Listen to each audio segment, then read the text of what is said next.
Okay.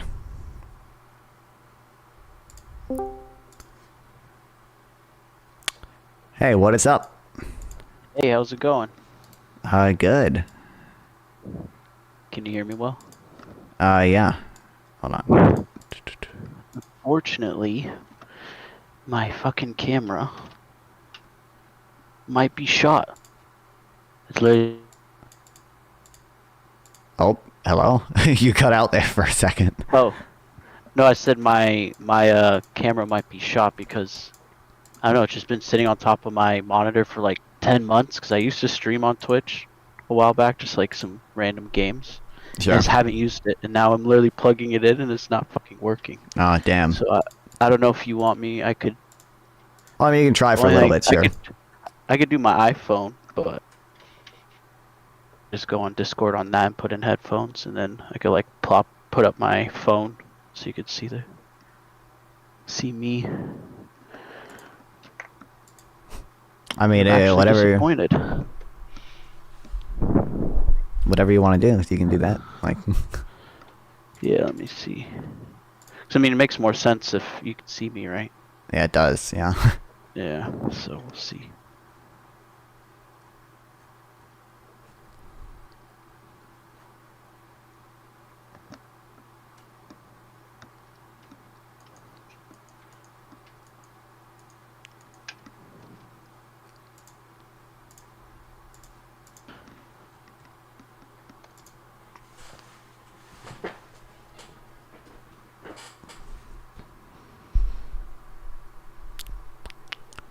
Yeah, we're gonna have to probably do off my phone.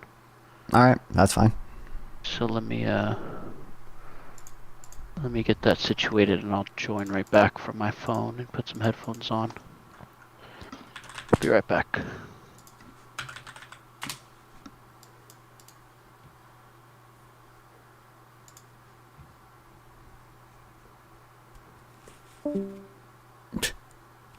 We can do. We can. What if I duplicate this scene? But then I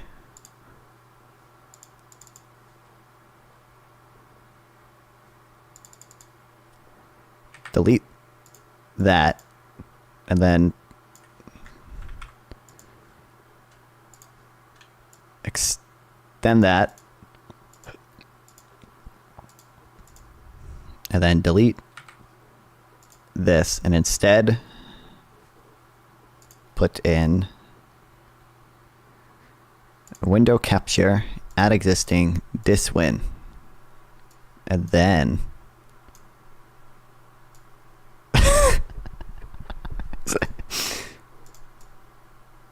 hell yeah. I don't think this is ideal.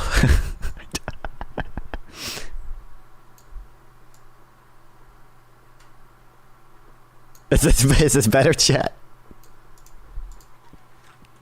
Do you prefer this?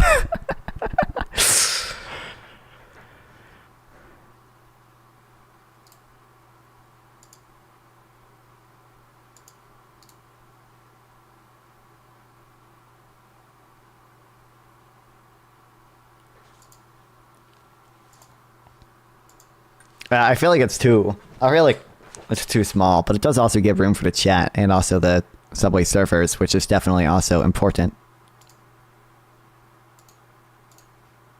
There's like a little gap. I don't know if I can. I don't know why it won't just snap to it.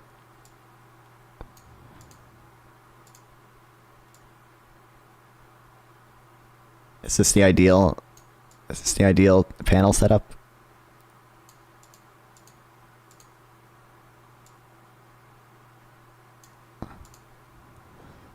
Oh, there we go. I think that's good, right? Talking to Jubilee guy. Yeah, he has to rejoin because his camera isn't working, but we should be good here soon. In the meantime, I'm doing funny things with with the stream layout.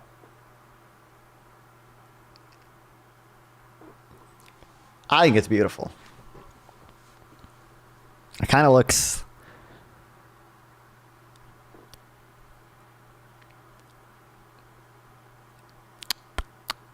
feel like I could, I'm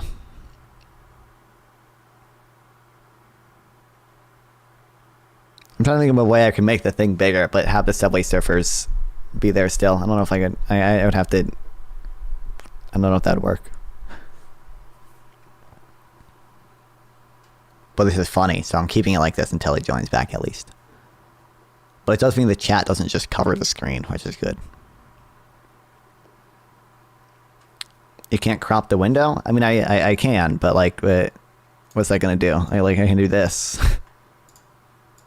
What's the... Is that what you mean?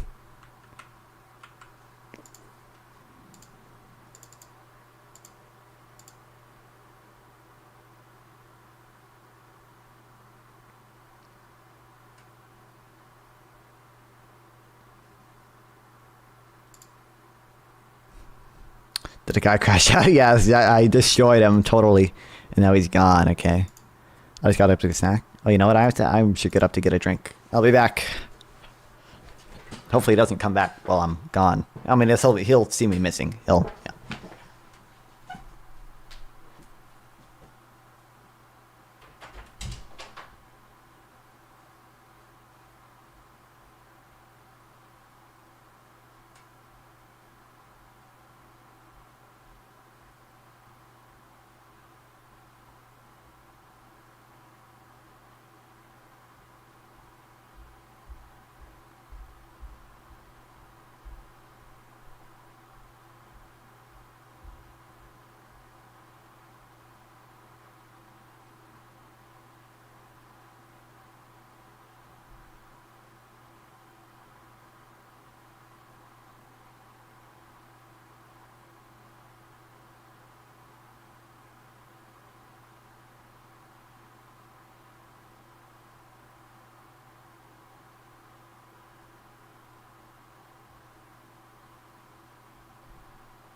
He still isn't here.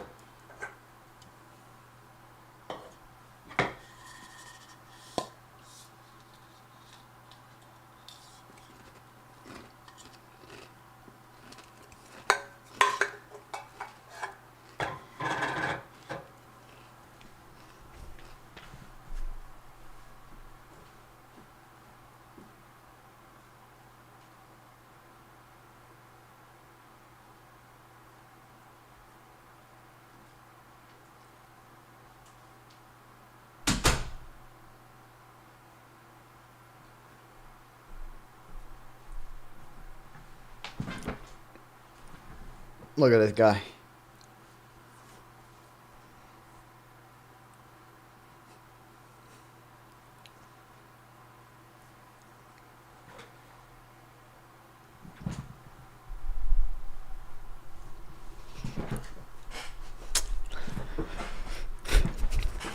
So how's it been, chat? We hyped. Can we get some non-fun W's in the chat for this debate? Can we get some non-fun? Can we get some non-fun balls? Some non-fun. My cat's looking at me funny after I said non-fun balls. What? What? Yeah, that's what I thought. Bitch, he looked away first because I asserted dominance.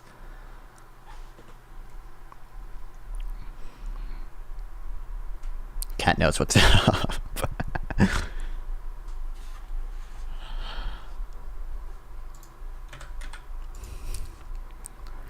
Because he can't raise money. Gamer boy, you're a little bitch. Gamer boy, you're a little bitch. Gamer boy, you. Hello? Is your cat neutered? Is your cat neutered? I've told Gamer boy. He is, yeah. NPC. Yeah, maybe that's why he's looking at you funny. Oh, Yeah. Think before you castrate your cats. Okay. damn. That's right. No, I'm joking. Where did he go? Where did he go? Is he afraid? Is he scared? No. No, he's Oh, wait, were you talking about the guy I'm debating, not the cat? The cat's right there. Yeah, The guy. the cat's not scared at all. You're scared of the cat. I am What's his scared of name? the cat. Cosmo. Cosmo. That's a good name. Yeah. Oh, he's eating me.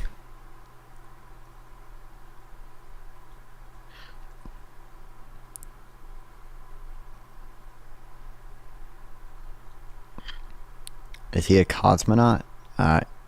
Nice one, bro. Are you a Russian spy? Well, I am a Russian spy, but... Or not a Russian spy, I'm a Russian propagandist, right? I get paid by Russia, I get paid by... Yeah, that's I right, get by paid- Israel. Yeah, paid by Israel. Paid by Kamala I'm Harris. gonna call my future cat like the 38 caliber Colt revolver, because that's the gun Hunter Biden bought. Okay. Never forget our hero. It means a lot to me. Dude. Here's the It's like a Christian calling their cat Cross, because that's like what they killed their hero for. It's like that's what. Yeah. Go ahead. Here's the Have you ever thought about like if Biden should pardon his son Hunter Biden? He should. He should. I think he should. Fucking play ball. Play ball. Or don't play ball. I think Just like why not? Literally- Why not? What stops him? What stops him? Nothing. Biden's actually like a good person. Like he just doesn't. Moving back But in a legit, second. I mean, that could be fun. I want Hunter Biden to run, but it's not gonna. I want Hunter Biden to run too. It'd be funny. Yeah. The best argument for pardoning Hunter Biden is that you would rob Trump of the ability to do it, and then Trump claiming that he's healing the nation. Yeah, that's right. That's right. Yeah. Well, the guy is there, so bye. Yep. All right. Bye. Hey, what's up? Can you see me or no? Or did it go No, away? I moved your channel, so you're gonna have to turn the camera on again, just because I moved you to be in here. Okay. There we go. Okay, I just can't even see myself. It just shows my profile picture, but all right. Yeah. Well, I can see you. Chat can see you. Don't worry. Okay. All right. That's cool. As long as you guys just see me. Sorry for like the setup. My fucking You're camera good. didn't work, and then now I'm just using my phone. Okay. Well, we're here now. Okay. So that's what matters. Yeah, of course. I agree. All right. So do you want to just tell my chat who you are, where they can find you?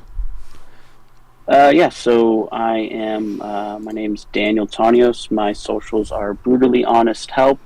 I do wellness coaching. I went to college. I have a BA in psych, a master's in counseling. I'm on here because I was on the Jubilee video, debated Destiny on there.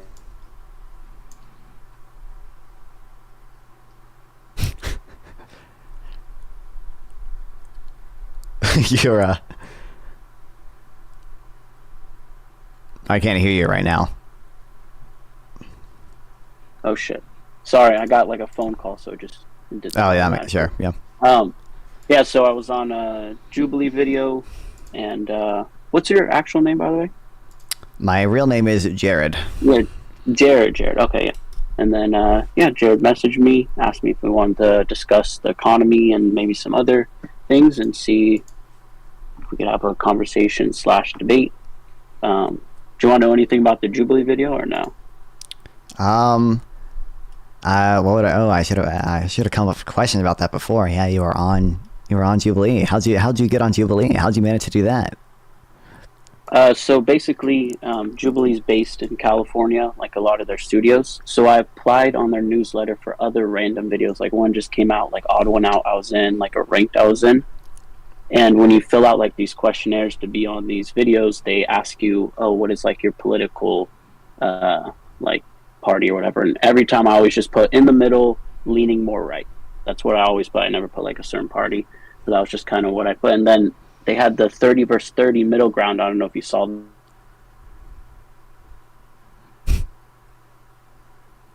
30 versus 30 middle ground. No, I didn't watch that one. No. Okay, so basically they messaged me and asked me if I want to be on that, and I told them I don't know too much about politics. Like, I'd rather not be on it. I'm not going to be a good fit for this episode. They're like, no, just interview and we'll see how you do. And I went on it, and they did the 30v30, and I studied for like 2 weeks. I was like, I don't know shit about politics. I got to learn so I don't sound dumb on this middle ground. And I went on, and the way the setup was, I didn't say one single word for the whole video. For like whole 3-hour video that's on YouTube, I didn't say one word. And I was just like, damn, I learned all this like stuff to try to defend like a certain position. And I was just like, you know what, I'm gonna apply for another one. So I just applied for the surrounded one, and then they just picked me. And the funny thing is, when I went there, I was like, I'm not gonna debate Destiny. Like, he's a great debater. Even if I disagree with him, he's so good at what he does. And no one wanted to debate the economy.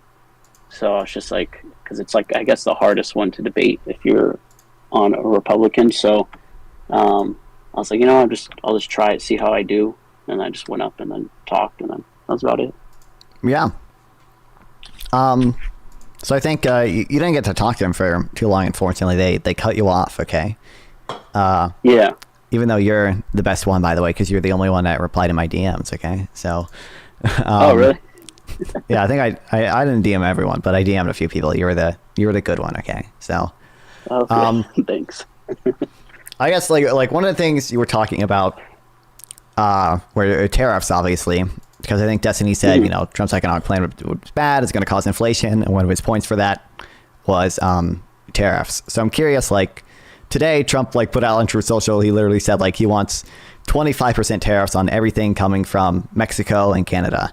I'm curious, like, what are our general feelings about that? So it's not universal right now. It's at 25 from Canada and Mexico. Well, that's what he said today. I think he said other things that suggest universal tariffs, but I'm using this to like gauge where we feel, where we are. So honestly, my feelings on tariffs, or my thoughts on tariffs, is they're very nuanced. So a lot of people just want to make them black and white, like, oh, tariffs come, prices raise, that gets passed on to the consumer, and that's always not the case. It always depends on the competitiveness within the product. The company wants to remain competitive, sometimes a lower profit margins, or prices will range or increase in the short term and eventually stagger down either when they bring production back to the US or they still want to remain competitive. Because at the end of the day, when a price goes up, someone's just going to go to the next product and find something cheaper. So the fact is that the saying is like, oh, no matter what, you're just going to be paying more. And that's not the case for every single thing. I do think like specific rate quotas for tariffs are better. So that means like, obviously you probably already know, if like say you're importing 1,000 tractors and it's at a 10% rate, and then once you want to import 2,000 tractors, then the last 1,000 gets moved up to 20% tariff. So I think those are a lot more smarter tariffs where you're at a rate quota, so they can't just overload us with all the imports, if that makes sense. Yeah, I mean that makes I obviously disagree with the justification for having them. I guess I guess that I can see the reasoning behind it. So the first thing I can see your point. Like you know, sometimes businesses will reduce their profit margin if they are tariffed. Sometimes they will. Sometimes people will just buy a different product. They'll buy a substitute for that product. I guess the first point I would say that there's basically two things. There are two things that you do there. Well, one, I'll say, like, even a company decreasing its profit margin, if that didn't have to happen, is it can be a bad thing. Like that's essentially deadweight loss. But secondly, like tariffs basically increase domestic demand for a product, right? That's their whole point, which can actually increase the price of because you're increasing demand, you're increasing the price of things produced here as well. This happened with like washing machines. Not only did washing machines in China get more expensive, washing machines here got more expensive because there was more demand for them here. And then secondly, $86, correct? Yeah, I think, yeah. And then secondly, you reduce. I mean, I was referencing in general tariffs. But you also reduce price competition. Like the whole point of tariffs is protectionism. You protect some industries. So basically, you know, we can imagine like if I'm a farmer, I'm competing against the other farmer across the road, and with free trade, I'm also competing against the farmer in China. If I'm suddenly protected from that farmer in China, I'm only competing with the farmer across the road, and that reduces price competition, which can let me increase prices as well. Mm-hmm. Yeah. So now are you just against tariffs across the board? Just so I kind of gauge where you're at. So, I mean, I'm against like 90% of tariffs, but I think like the easiest place to start is usually how do we feel about tariffs on like literally everything? I think the only time tariffs can be justified is if there's a national security concern that justifies the economic cost. But usually where I start is how do we just feel about blanket tariffs, everything coming across the border? Personally, I don't like universal tariffs. So I'll be completely honest. So I'm not going to be one of those like conservative people that vote for Trump that everything on the right side completely agree with. Like I already told you, a lot of my things is in the middle, and I'm just have a little bit more right leaning on certain subjects.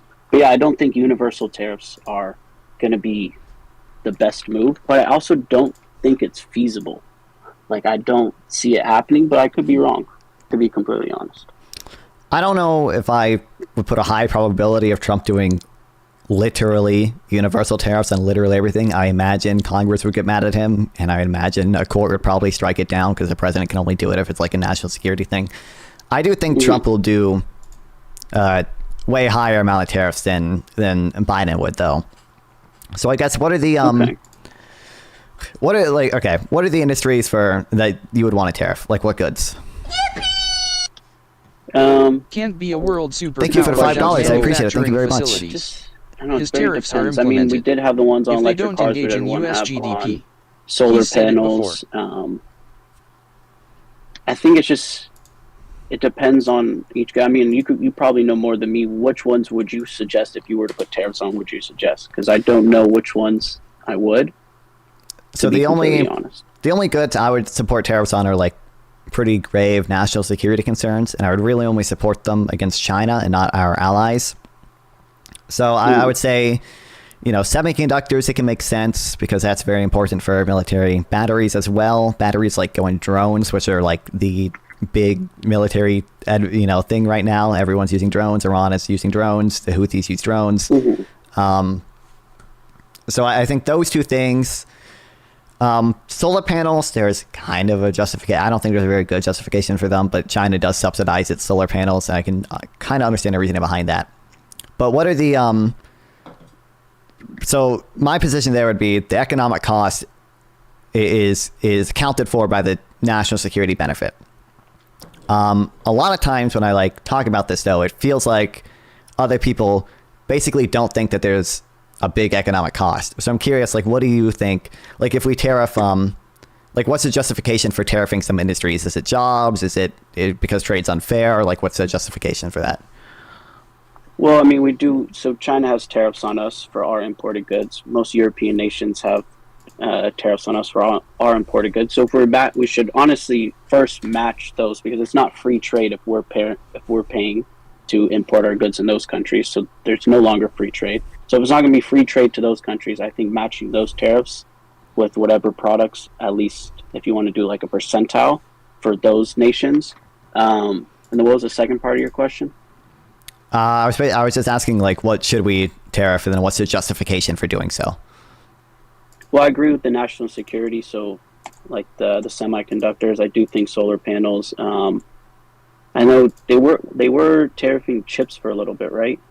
I think we do still tariff chips. We still do chips. Yeah, I think we also subsidize chips here, though. But yeah, I agree that anything that's a national security threat should be tariffed. And then there should be industries where if we're lacking in the U.S., those goods should be tariffed to promote people bringing back manufacturing in the U.S. So it could be. I like more targeted tariffs than a universal, to be transparent with you.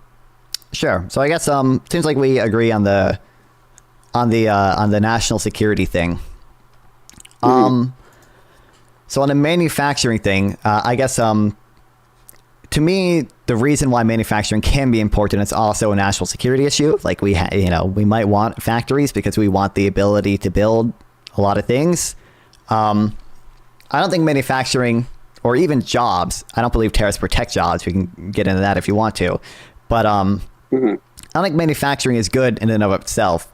And I think, a lot of manufacturing today is relatively like low skill compared to the U.S. Like basically any country, can make clothing. A lot of other countries can build cars. Not many other countries have an educated and productive enough workforce to make iPhones. So I think there's a good reason why we specialize in making iPhones, or like insurance. We specialize in a lot of these like service sector things. I think there's good reasons that we do that, because that's what we have the technical term is comparative advantage in. That's what is most efficient for us to produce. Now, sorry, I lost. Why did this tab close? So I was trying to look up the tariffs and it closed. So my thing is, you don't believe that U.S. manufacturing is important in any sense, really, unless it's iPhones. Just to be clear. Unless it's a national security thing. The reason manufacturing can be good is because you want to have the ability to manufacture, shells, artillery shells, things like that. I don't think it's good in and of itself. Do you think we're short on low-skilled workers in the U.S.? Like, do you Short. think our low-skilled workers can't match what we're sending overseas? Could you say that we don't need to send either making clothes because it's low-skilled workers? Do you think we're at a shortage of low-skilled workers in the U.S.? I don't think we have a shortage of low-skilled workers in the U.S., but to the extent that we might, the better thing to do would just be to increase educational attainment and not to artificially hinder technology growth. How do you hinder the growth if you're having? Because we already have low-skilled workers here. So your solution to that is to increase education, so they're no longer low-skilled workers. Essentially, yeah, that'd be preferable to using tariffs to bring back low-skilled manufacturing. And so you would do that how? Like, what is the plan that you would have to bring education to low skill, or have them even go and attend these either trade schools to learn these either higher earning jobs? Well, I think you should probably subsidize college. You should probably have free schools, free public schooling, which we already have, things of that nature. I think are big things. Well, when a person graduates high school, are they considered a low-skilled worker? If they only graduate high school, for the U.S. at least, yeah, it's a low-skilled worker, I would probably say, yeah, with only a high school degree. Do you know, isn't the majority of the U.S. only high school, or of only graduated high school? I don't think more people go to college. I think less people go to college than the 50%. I don't know. I think I intuitively, it feels like most workers are college educated. I'm pretty sure there are a lot of jobs that require like a college degree. That number used to be over 50%. Well, I'm saying about the working population. Do you think more of the working population is college graduate or high school graduate? The only reason I'm bringing this because you just say that we don't have enough low-skilled workers to bring when these jobs come back to the U.S. We don't have enough to even maintain these jobs, so there's no point even having them back here. Well, that's not right? My argument was that it's not worth bringing them back here because our workers could otherwise be doing much more productive things. Intuitively, I would guess that most of the U.S. workforce is college educated, but I don't know that for sure. Let me look it up right now.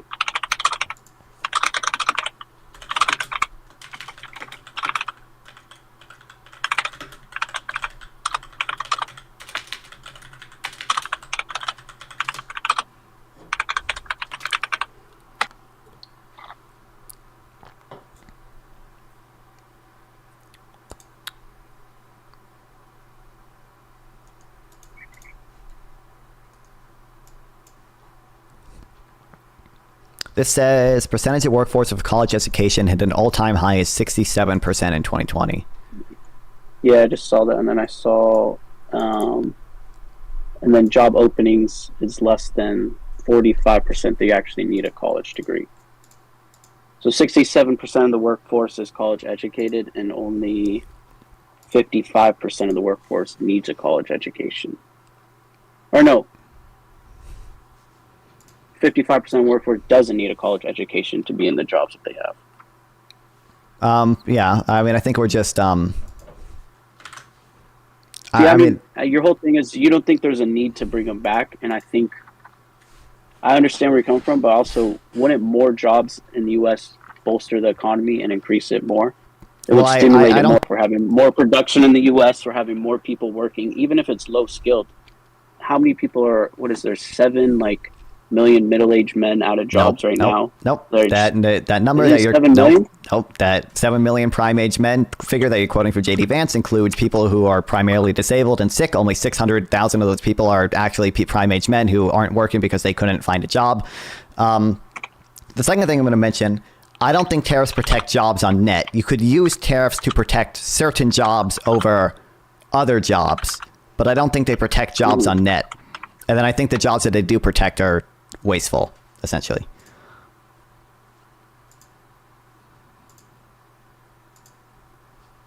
I also didn't hear this from JD Vance. It was actually a guy that I talked to at Jubilee.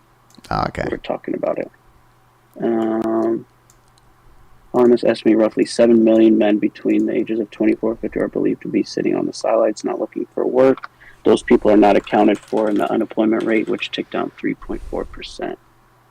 Now, where do you say that they're not? You said that they're disabled. Where are you looking They're at primarily I can pull up the notes in it, but yeah, only like 600,000 of those men are actually people who want to work. Most of the other people are sick or disabled. I mean, even CBS reported the same thing. Well, I agree that there are 7 million prime age men not working. It makes sense they're reporting that. It's just that JD Vance uses that figure, or whoever you talk to is using that figure to claim that there are a lot of people choosing not to work or whatever. When in reality, it's just oh, here we go, I found it. It's just people who are sick or whatever. Here we go, I found it finally. I'm gonna send it in the side chat. I should probably open up Discord on my computer because I don't fuck it up on the phone. Yeah, it's from the current population survey, and they ask the reason why they're not working. There's an article there, short article, and there's a video. But yeah, the largest reason for not working is illness or disability. That's 42% of the total for all men. There's only 600,000 of those men who aren't working because they can't find a job.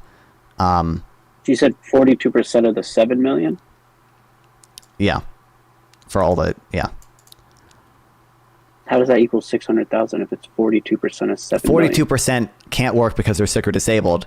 And then 600,000 of the total 7 million are people who aren't, only 600,000 are people who aren't working because they can't find work. And then what's the other 3 million that's left out? Going to school, taking care of family, or they're retired, or other, whatever other is.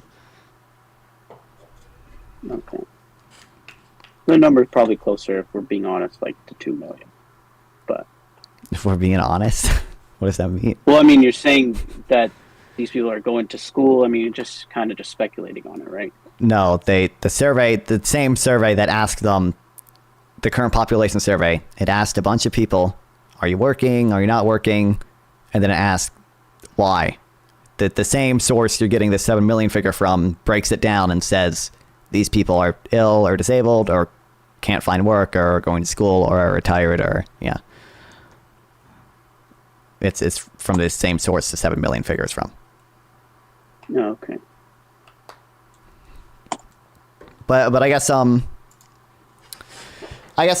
here's let's start with this is the easy one. Do you think tariffing an intermediate good or an input like steel or wood, do you think that would protect jobs on net?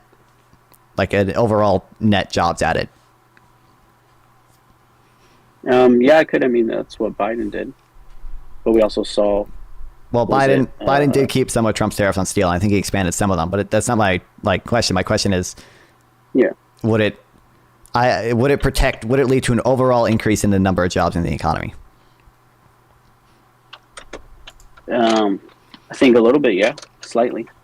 So there's with intermediate goods that businesses use as imports, there's a very easy way to understand why it shouldn't be true, and subsequent studies show it is in fact not true. These have downstream effects that hurt other businesses that consume these inputs. So if you tariff steel, It is true, you might protect steel jobs because the steel jobs are protected from foreign competition. However, jobs that consume steel outnumber jobs that produce steel 80 to 1. So you're helping one steel business but hurting 80 other businesses that use steel. These are businesses that employ people, which is why we have studies on this.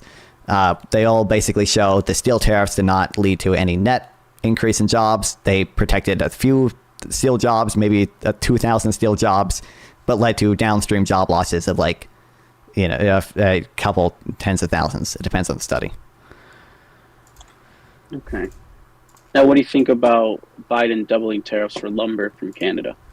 I don't think that's good.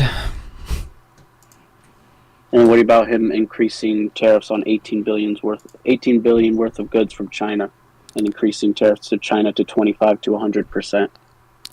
It's probably not good. It would depend on the specific good. If some specific goods, I would support a tariff on China on, like batteries, I think would be fair.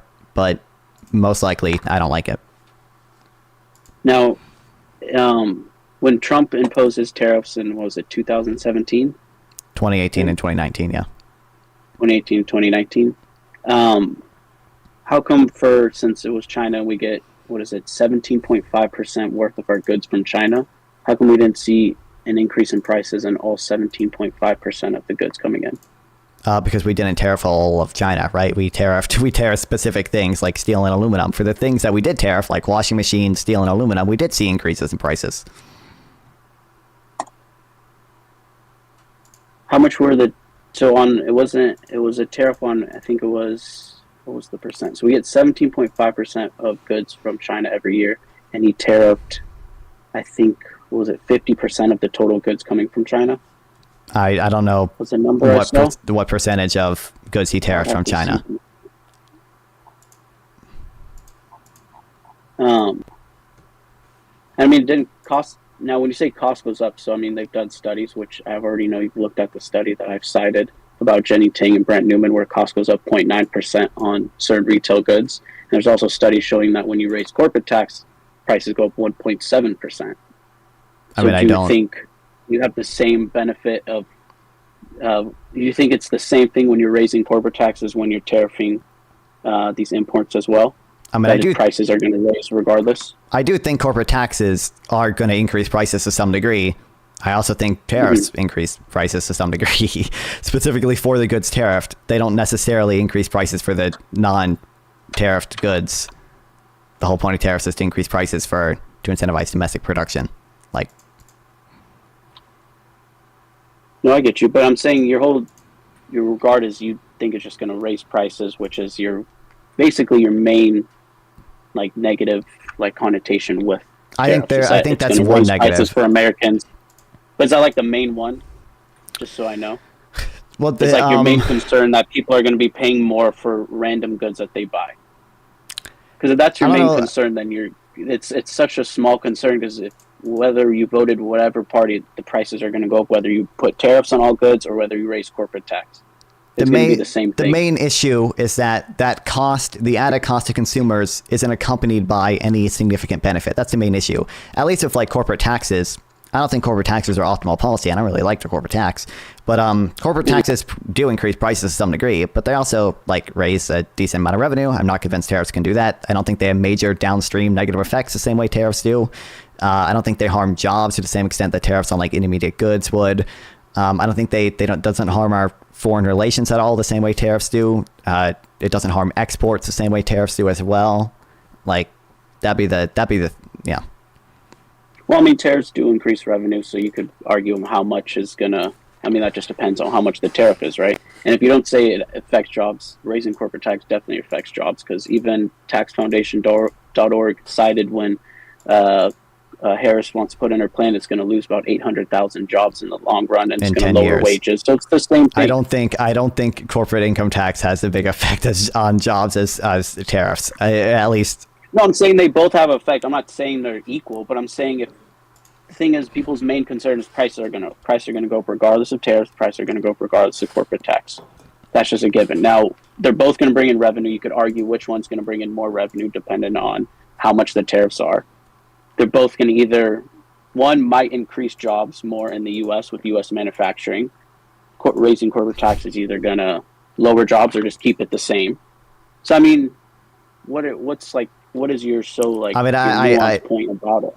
I Is what told I'm you, trying to I'll understand. go into the jobs thing, but the point is, like, I'm convinced, or I would lean towards the corporate income tax not having super net negative effects, but I do think tariffs do have a lot of net negative effects. Like here, just on the jobs point, I think there's a very easy way to explain this. It's called the Iowa car crop model. Okay. If you boil down free trade to its simplest thing, all it is producing more importables by first producing things you export and then trading. So with this in mind, there are two ways to make a car in America. The first is to manufacture them in Detroit, as we all know. The second one is to grow them in Iowa. To grow them in Iowa, first you plant seeds that are raw materials from which cars are made. Then you wait until the wheat grows. You harvest the wheat, you load it onto ships, you sail them to Japan, or you sail them into the Pacific Ocean, and a few months later, they come back with cars on them. Trade is nothing but a form of technology. Like I said, it's just a form of technology that allows us to produce importables by first producing exportables and then exchanging them. The fact that there's a place called Japan, which is willing to trade wheat for cars, it's not really relevant to America's interest. Any policy designed to favor the first American technology for producing cars, Detroit car makers, is a policy that will harm auto producers in Iowa because they're the competition to the auto producers in Detroit. I think that's a pretty simple model for why they don't protect net jobs, even if it's not necessarily in intermediate goods. Now I understand where you come from. Now, can you tell me on the tariffs that were already happening for the past, what was it, 6 years? Mm-hmm. Do you know the amount of decrease in jobs from those goods? Since that seems to be your main concern now is. Well, I'm I mean, concerned about all these things. I don't know where I would weight each concern. I think tariffs increase prices to consumers, and that benefit is not outweighed by any that cost is not outweighed by any significant benefit. You'd have to, I don't know. I'm pretty sure Obama did tariffs on tires in 2000, Chinese tires in 2009. I think that led to a net decrease of jobs of like 2,500 something. I'm pretty sure Trump's steel tariffs led to a decrease in jobs of like 75,000, or net decrease of 74,000, because I think it protected 1,000 steel jobs and cost like it then cost like 74,000 jobs in other industries at the low end estimate. Yeah, I mean I can. So is there a middle ground that we have on tariffs? Because I mean I'll agree with you. I don't agree with universal tariffs. But you only agree with tariffs on national security. I agree on tariffs on national security and tariffs that are from countries that are already tariffing us because it's not free trade if we're already paying for our imported goods. Is that something that you would agree on as well? So we agree on national security. We agree on national security, yeah. We both agree on not universal tariffs. Now, would you agree on if Europe and China are tariffing us that we tariff them the same amount on a percentile, whatever goods are going in and out? No, I think it's in the U.S.'s interest to essentially engage in unilateral free trade, even if other countries are tariffing us. I think that really just amounts to them hurting their own citizens. I don't see a good reason why we should also hurt our own citizens by imposing tariffs on ourselves, because tariffs tax ourselves. How's that free trade? I mean, it might not be, depending on what you mean by free trade. It's fine if you don't want to call it free trade. But the U.S. is unilaterally engaging in free trade. It's allowing its own citizens the liberty to import, the freedom to import from other countries unrestricted. But then we don't have free trade with them. So they only have free trade for us, but we don't have free trade with them. Well, in this case, we would have free trade with them, right? They just wouldn't be reciprocating. With them, yeah. Yeah. Yeah. My fault. Said it opposite. I mean, I guess So you're only for free trade one way. Well, I'm for free trade both ways. However, I think I think it would benefit Europe and the U.S. if they didn't have tariffs either. I think it would benefit them and us. But if Europe does have tariffs, I don't think that justifies putting tariffs on our own country. I think that just hurts us more. I think it's in our national interest to not put tariffs up. And can you explain again why you think it's in our national interest? I think it's just just for all the viewers to know, I know you know more than me on tariffs, so that's why I also want to be like educated too. I'm not coming in here like Sure. hard-headed, so I just want people to know that. I think it's just a net cost. It basically you protect a few producers at the cost of a lot of consumers who will have to pay higher prices. I don't think it has a net benefit to jobs. I think you protect a few wasteful jobs because you're protecting jobs that are producing things that could have been imported cheaper, whilst those resources being used to produce those goods could have otherwise been used to produce things that are actually productive and can't be imported for cheaper. Yeah, it just doesn't seem. I just see no reason why that benefits us. Unless the only argument you could make is we could use these tariffs as a threat to make other countries lower tariffs. Now, I don't know if that would work, but if that did work, I would say the end result there is good. But it's just not in our interest to punish ourselves because other countries are punishing themselves. Now, would you pay more for the same good if it was American made? No, probably not. No. Why would I? Wouldn't your purchase of purchasing something that's American made stimulate the economy more than purchasing something that's not American made? Nope, not really. Purchasing something American just because it's American made, again, that's, one, I would have, if I didn't do that, I would have extra money to spend on other things to buy either American goods or not American goods. I'm buying the thing I prefer from a foreign country while keeping more money to spend on other things. And then secondly, that money that I spend on the imported good or whatever, that goes to somebody in China. That person in China has two options. One, they can buy an export from the US. Two, they can buy a financial asset from the US. Either they buy an export, someone in America benefits, or two, they buy a financial asset and someone gets investment for the company, or the US, they buy a US bond. I think everyone benefits more from the second case than they do with the first case. Okay. I understand that. So personally, you just wouldn't support American-made companies. You just go based off price. So whatever is the cheapest, that's what you're getting. I mean, I think I'm arguably supporting American companies more by buying foreign products because I'm saving. It's not deadweight loss. Yeah. Okay. No, I get you. Yeah, I mean, there's not a whole lot on tariffs. I mean, I know. So we could go over what we agreed with, and then what are we at a stalemate on? National security, not universal. Both agree with that. And then we just disagree on the jobs. You think it's going to decrease jobs, and I disagree. Think it's what's the justification for it increasing jobs? How's it going to increase jobs? Well, I mean, if you bring U.S. manufacturing here, you need to be employed by Americans. Sure, but you hurt other industries, right? Would increase the job pool for being here, so there's more job openings. And I don't think we're at. I do think we have abundance of low-skilled workers. Regardless if you say the number was 67% are college educated, the whole other 33% are either non-college educated. Those are jobs that could be filled by either, and even, 55% of jobs 55% of jobs don't require a college degree. So you have a whole abundance of job opportunities for Americans that are either low-skilled, that don't need a college degree, and I think that would increase jobs.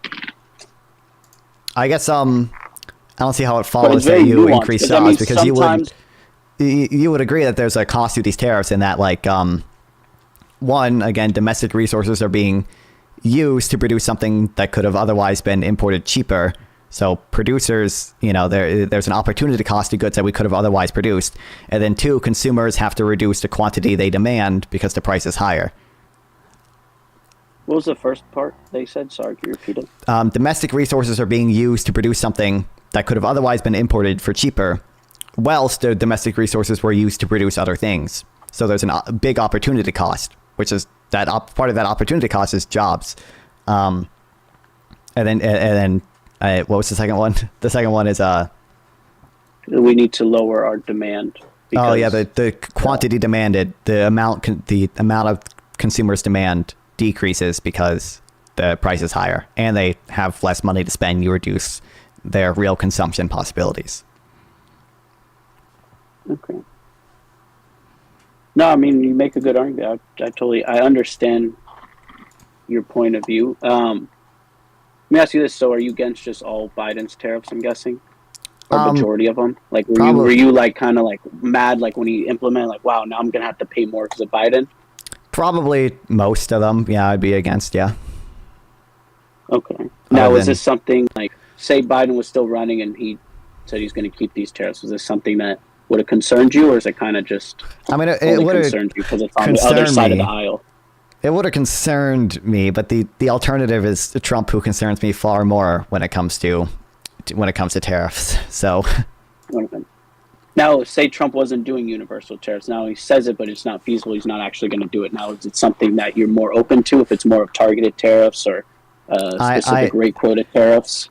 I mean, I'm more open to targeted tariffs. I just think there's basically two things. One, I'm skeptical of the government's ability in general to know where tariffs are optimal. Not just Trump, but even Biden and his team. I don't know if the government doesn't have the information necessary to know like where a tariff is optimal. They don't know consumers' preferences. They don't know producers' preferences. And it's basically, I just think they almost always have a net cost. It's just that sometimes the benefit to national security is bigger. So yeah. Okay. All right. I guess there's another reason I think they don't do a good job of protecting jobs, and that's because they also hurt U.S. exports, right? So there's a few different reasons, but I guess do we think that hurting U.S. exports, first of all, is probably bad when it comes to jobs because people in manufacturing export goods to other countries? Sorry, you cut out on my end for like the last 5 seconds. Yeah, a lot of like manufacturing jobs export to other countries. So do we see how it's like intuitive that like hurting U.S. exports could damage U.S. jobs as well? Yeah, I could see that. Yeah.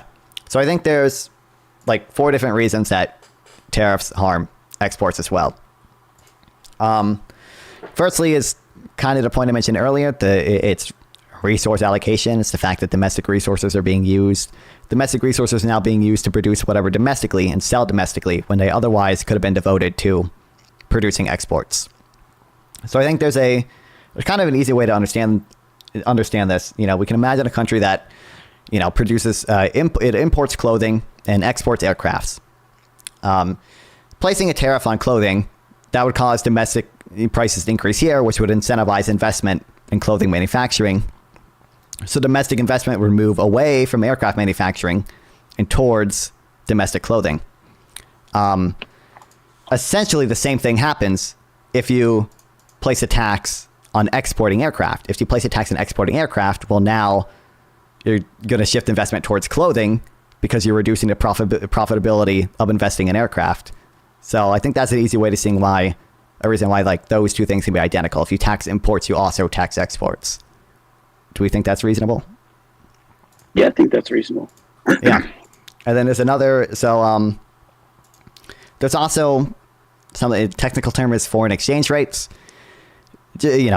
Currencies in foreign markets have their own supply and demand. If there's more demand for a currency, it gets more expensive. If there's less supply for a currency, it gets more expensive. If there's more supply for a currency, it gets cheaper relative to other currencies.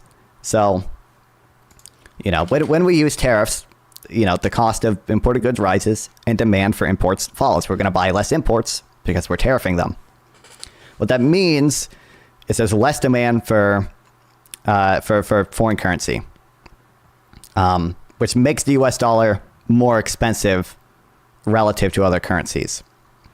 And basically, a more expensive dollar counteracts the negative effect of on imports of tariffs, because with a stronger dollar, we can buy more of other currencies and therefore afford to buy more imports. The second thing it does is make it more expensive for other currencies to buy our currency, which harms U.S. exports. Does that seem reasonable? Okay. Yeah, that seems reasonable. Yeah, and we have there are studies that back this up too. It's hard to know exactly how much Trump's tariff specifically appreciated exchange rates, but we do see evidence that they did increase exchange rates for the U.S. dollar They did make the U.S. dollar stronger relative to China. And there's like a meta-analysis by the IMF, 151 countries from 1963 to 2014.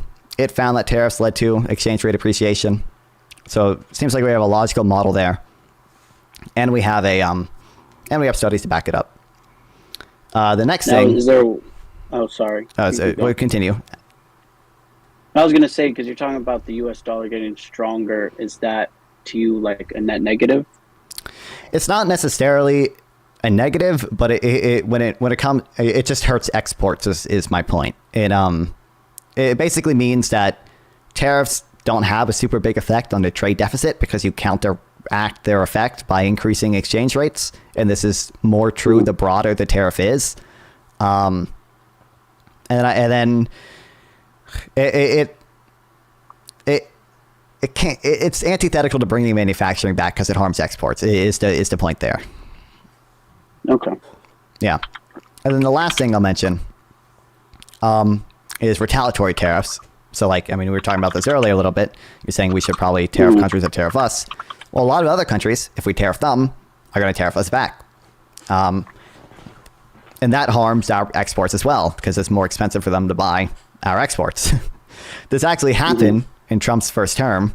He tariffed China. In response, China tariffed a bunch of U.S. agriculture. I don't know if you've heard about this before, but I've briefly heard about this. Yeah, a lot of farmers lost business because they couldn't sell to China anymore, and China was buying from Brazil and Argentina. We actually had to spend, I think, $30 billion subsidizing these farmers, giving farmers this money, because otherwise they would have gone bankrupt. That's not good. Which is literally 92% of the revenue that this tariff raised went towards making sure farmers didn't go bankrupt. Yeah. And then no, I mean, I agree with you bringing up good points. Yeah, and then just the quick last thing to that is that there are negative long-term effects too. So even if China reduces their tariffs, as they eventually did, they eventually basically granted a waiver. They subsidized buying U.S. agriculture, so now in effect there's no tariff. They still technically have them, but it's just subsidized to offset it. Even though we did that, individuals in China are going to think, well, hey, I might as well buy from Argentina because I don't know if the U.S. is just going to increase tariffs again and we're going to have to retaliate. It's more reliable if I buy from Argentina. And two, other countries build out their fixed cost. They invest in more stuff, which can put them at a relative advantage compared to us. Okay. Yeah. And then also, because you increase production costs. So easiest example here, we have a nail company in the United States, a nail company in Canada. If we put tariffs on steel, well, the nail company in the U.S. has to pay 10% more for the steel used to make their nails. The nail company in Canada doesn't have to do that. So now that U.S. firm is put at a disadvantage in export markets and domestic markets, meaning we're going to buy more Canadian nails and other countries are going to buy more Canadian nails as well. Okay. Yeah. So I have a question for you. Sure. Because I know earlier you said you brought up there's studies behind this. Now the study that I brought up that I think you've looked up, what do you think about that? Where it shows that prices on certain retail goods only went up 0.9% when tariffs were between 10 to 20%. I didn't look at that part of it. The part I heard you cite was the 4.4 figure. It's possible that retail prices didn't go up that much, but is that retail prices in aggregate, or is that retail prices of only the tariffed goods? Retail prices of only the tariff goods. Went up 0.9%. So a lot of things people think, I've seen these videos on TikTok all the time. They're like, oh, if you tariff 10%, your goods are going to increase by 10%, the cost of it. And I think that's just kind of crazy that people will just basically make that assumption. It depends on a lot of things. It depends on how much the other country might be willing to subsidize their exports to reduce the pre-tariff price. It depends on how much the company is going to reduce its profit margin. So it depends on how available substitutes are for that goods. But I don't know, where does it say that in here? If I look up 0.9, Should be at the in the bottom. Or is it in the bottom? Here, I could try to bring it up.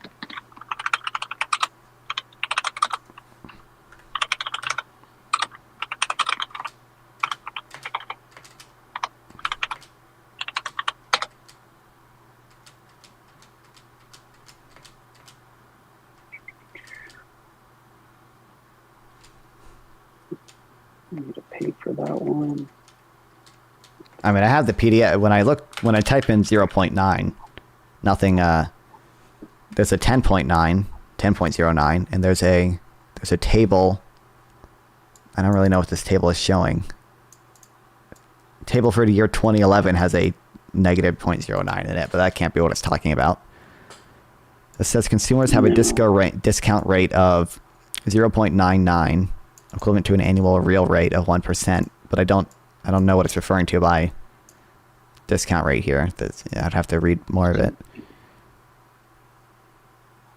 There's 90% confidence intervals here, but let's see, this one showing 4 goods didn't have sharp price increases. Refrigerators exhibited a mild increase.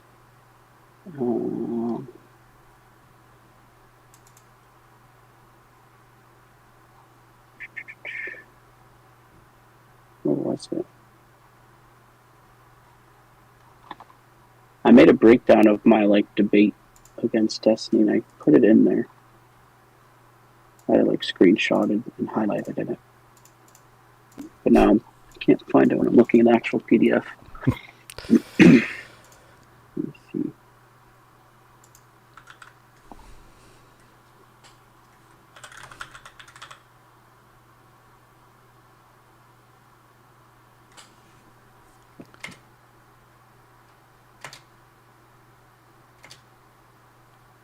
What do you think about the Jubilee video just as a whole? I thought it was interesting. I don't even remember some of the stuff that happened on it. I don't know. I think Destiny is honestly not that good at arguing some economic stuff. So. Really? I think rhetorically, your top debater on your side. Sure. No, I think rhetorically he's good, but I think he doesn't. I don't know if he has some of the knowledge that he should have on some of these things. But it's something that you felt like he lacked on that you kind of know, or. I don't think he talked about, people, I think, mentioned the jobs things to him, and he didn't really respond to that. I think all he said was, you're going to increase prices. I think he, people talked about manufacturing, and then I think his response was partially correct. He said, you want the U.S. manufacturing things when we could be making iPhones or whatever, which that is a good point, but I think it's another good point is that universal tariffs probably wouldn't even help manufacturing. All it would do is it's harm it. Universal tariffs at least would. Mm-hmm. But I mean, I guess So this one shows us. Oh, sure. It's on page 22. It's the 0.44% increase on goods when the 10% point tariff was when there was a 10% point tariff increase on the good. The price of the good went up 0.44%. Wait, what? I'm saw on that. Page 22. You said we might be looking at different PDFs. Yeah. Yeah, it's like the second paragraph. Hold on, read it. Read a bit of text from it so I can control F it to see if it's. Oh, it's the first column estimates the regression using monthly data from both retailers for the time period running from January 2017 to July 2019. I think we're probably looking at different PDFs. I think can you link the thing that you're reading? Yeah. Sorry, I'm not as tech savvy as you, so. I mean, you could just, I'll just tell you exactly what I typed in on Google, and then you could go to that one. It's, I just typed in Jenny Tank's study on tariffs, and it's literally the second one. It's the National Bureau of Economic Research. I clicked on that, and I clicked on and it brings up the PDF automatically. That doesn't. How do you spell her last name? TANG. Oh, there we go. But that wasn't even the one I was trying to find. I was trying to find the 0.9. But cause I don't even think that was the one. I think that's the one I didn't cite correctly. Because I even stated in like my... Because I did a breakdown of my debate and I said like some numbers wrong. So then I was trying to be like transparent that I like stated this wrong in the video. Sure, because the number I heard you cite before you got cut off was 4.4. No, I said 0.44. Oh, I actually 0.44. watched the video too. Yeah, which was this one, but I don't think I was citing the correct part because when I'm reading it now, I mean, it kind of makes sense, but you could tell me if that's a correct assumption, if I'm understanding it correctly. Let me get to it. I'm trying to find the 0.9.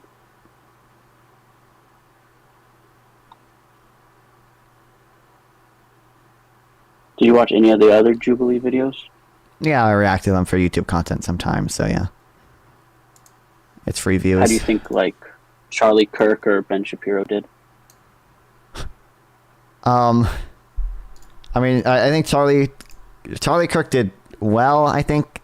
But part of that's because he I don't think I guess he had like the two TikTok debaters there. I think when he went up against the TikTok debaters, like he, I mean, you could see, he doesn't do as well against them as he did against like the other like college students or whatever. The other woke kids. I don't remember some of the Ben Shapiro one. I think Ben Shapiro did decent, especially even when he went up against the one streamer IRI. I think he did decent there too.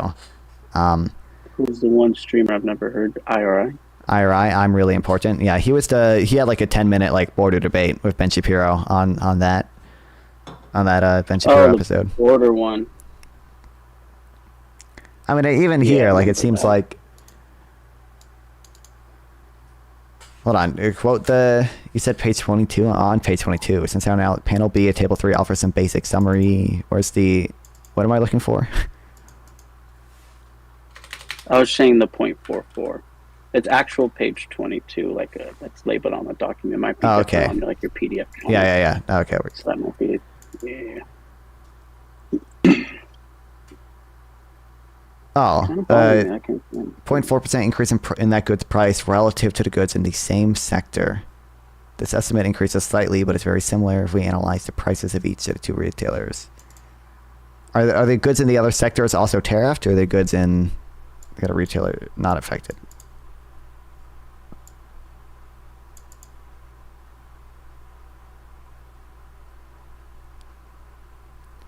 Oh, they're not affected. Okay.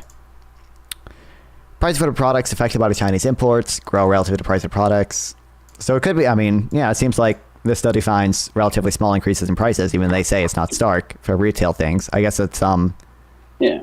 And then here's another one. I found the 0.9. It's on page 3, like actual page 3, and it says, estimates suggest that a 20% tariff is associated with a 0.9% increase in retail prices of affected household goods such as dishes, furniture, linens, toaster ovens, towels, and umbrellas, and a 1.4% increase in retail prices of affected electronic products after 1 year of tariffs. So I guess my whole point that I'm bringing this up is people, I think, just drastically try to make them seem like it's going to be a lot worse than it actually is. And that's kind of like my main point of why I even brought it up in the debate. I do think there's pros and cons to both things, but I think what they like to do is because, especially, here's the thing: if you're on one side of the political party and the other side does something, you're going to do your best to highlight the cons as much as possible to kind of push that it's bad, because that's what you want to make that kind of look. So I don't know if I phrased that well, but that's kind of like the reason why I brought it up.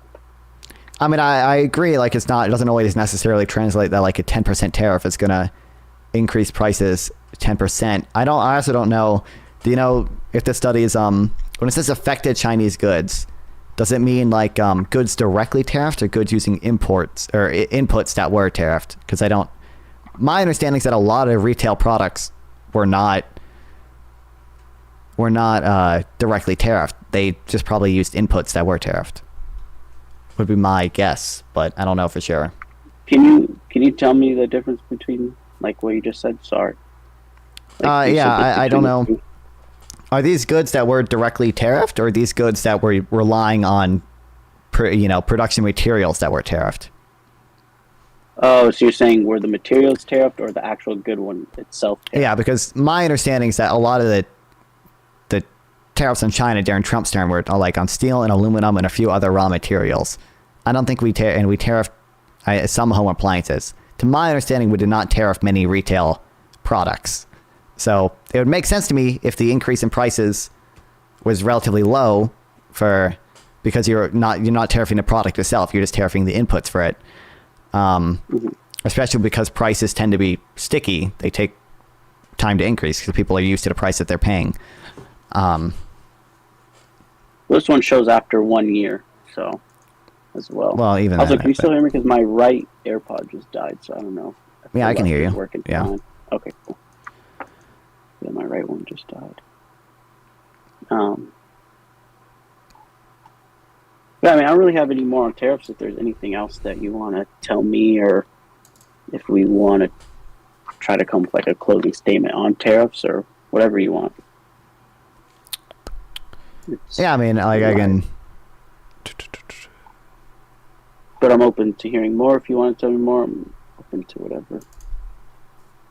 I'm just checking this out. I would imagine, but like I'd have to read more of the study. But to my understanding, we didn't tariff a lot of goods from China. We tariffed steel and aluminum and like a few other things. So it makes sense if retail prices didn't go up that much because they were just relying on inputs that were tariffed, and that represents an overall small. The stuff from China represents an overall small cost of good in total. And then also production could, with tariffs on only China, production can shift to other countries where tariffing everyone, which I know you don't agree with, but tariffing everyone means that no matter where production is, they always have to, we always have to pay that price. Yeah, I mean, I guess. The study also talked about tariffs on refrigerators as well, like the increase in that. So, I mean, yeah, you could go through the study in your spare time because I think you're correct on some of them was about tariffing just like the actual like materials, and other is tariffing that like the whole product itself. So I think it's both outlined in the study. So maybe something that if you want to look at later. Yeah, I'm sure. It's just to my knowledge, we didn't tariff a lot of goods. Again, we just tariffed the materials for them. It says he tariffed solar panels, washing machines, steel, aluminum. But I don't think we tariffed like silverware or anything. Keep up the good Thank you, Major Tao. I conversations. appreciate it. I appreciate it. Thank you. Thank you very much. I appreciate it. Hell yeah, brother. I think you might be right because it says affected household goods, so I'm assuming the affected household goods Yeah. basically meaning the materials to make the household goods is what was tariffed. Yeah, but I guess Yeah. like even if there's a relatively small increase in prices, I would still, I guess like my final thing on tariffs would be, even if they lead to a relatively small increase in consumer prices, there's just not a big benefit to accompany that. So I'm not going to support them regardless. I don't think they protect jobs. I don't think there's an intrinsic need to bring manufacturing back. I think the only case that are justified is pretty grave national security concerns. And you also said the threat of the tariff as well. I don't think that necessarily justifies it, mention just that because I'm earlier? skeptical of their ability. I'm skeptical of their ability to actually do that effectively. But usually sometimes people will say like, "Oh, Trump's just going to use them as a threat." And to the extent that tariffs could, in theory, be used to make other countries engage in free trade as well, I would agree that that's a benefit. I'm just skeptical of their ability to do that, so I don't think it justifies them doing that. Oh. I mean, you've probably seen in interviews, I don't know if you believe him, but he's talked about how he has used threat of tariffs to stop wars. I mean, obviously we have no idea how true that is. Is that something that you would see that could have happened, or do you think it's kind of just I smoke and mirrors type thing? I kind of doubt that would happen. But yeah, I mean, just like final thing, like at the end of the day, like we have the models that show this, and we have the research to back it up. The IMF study, they did 151 countries over from 1963 to 2014. They found tariffs They increase economic inequality. They decrease domestic output and productivity. They lead to increases in unemployment, and they also lead to exchange rate appreciation, which counteracts their intended purpose anyway. And therefore they only have small effects on trade deficits. So the models and the studies seem to all suggest that this is just not a good thing. Oh, let me ask you a question I forgot to ask. Now, he did say in the beginning that he wanted to use universal tariffs to get rid of income tax. Now, is that something that you think feasible, something that would be good, or you think it's kind of a long shot? It's and not, if it was something that he would do, would that be something that you'd be like, okay, maybe I do like tariffs? it's not feasible. There's a concept in economics called the Laffer curve. Basically, you can only tax something to a certain extent. Like, obviously, if you taxed everything at 110%, well, there'd just be no economic activity. You're not going to raise a ton of revenue. There'd just be no one would do anything. So you can only increase rates on tariffs to a certain extent, or rates on imports to a certain extent before before people just stop importing, right? If you tariffed everything at 1,000%, there'd just be no imports. So the revenue maximizing point at which the revenue maximizing point at which you can tax tax imports is probably about 40 to 50%, which would only raise like $500 billion in revenue, not the $2 trillion that income tax raises. And the second thing is that, like, income tax is progressive. If you make less income, you don't pay much income tax. Some people don't pay any income tax. Like, I think the bottom 50% of American households pay like $600 a year on average for income tax. Tariffs are regressive. They, increase the price of imports at a flat rate. That flat rate is a higher percentage of a poor person's income than it is a rich person's income. And then poor people also consume more imported goods as a percentage of their spending than rich people do, because they need the cheap imports from China, and they just spend less on goods that aren't imported, that are more luxury goods or whatever. So I don't think that's a feasible idea. I don't think it's a great idea, because I think the deadweight loss from tariffs is more than the deadweight loss from income tax, even if I don't think income tax is the best tax. Got it. Yeah, I just want to know your thoughts on it, because when I heard him say it, everyone like popped out like, "Oh, this is such a great idea," and I was like, "Wait," because I already knew that we get about $2 trillion in revenue from tax. We get about $4 trillion in revenue altogether. So I was just like, I don't think we're going to make it up with 10% universal tariffs. But I mean, we also do know, like, the average American, if you do just across the board, average American pays about $13,000 in taxes per year. But that's when you do it across like all brackets.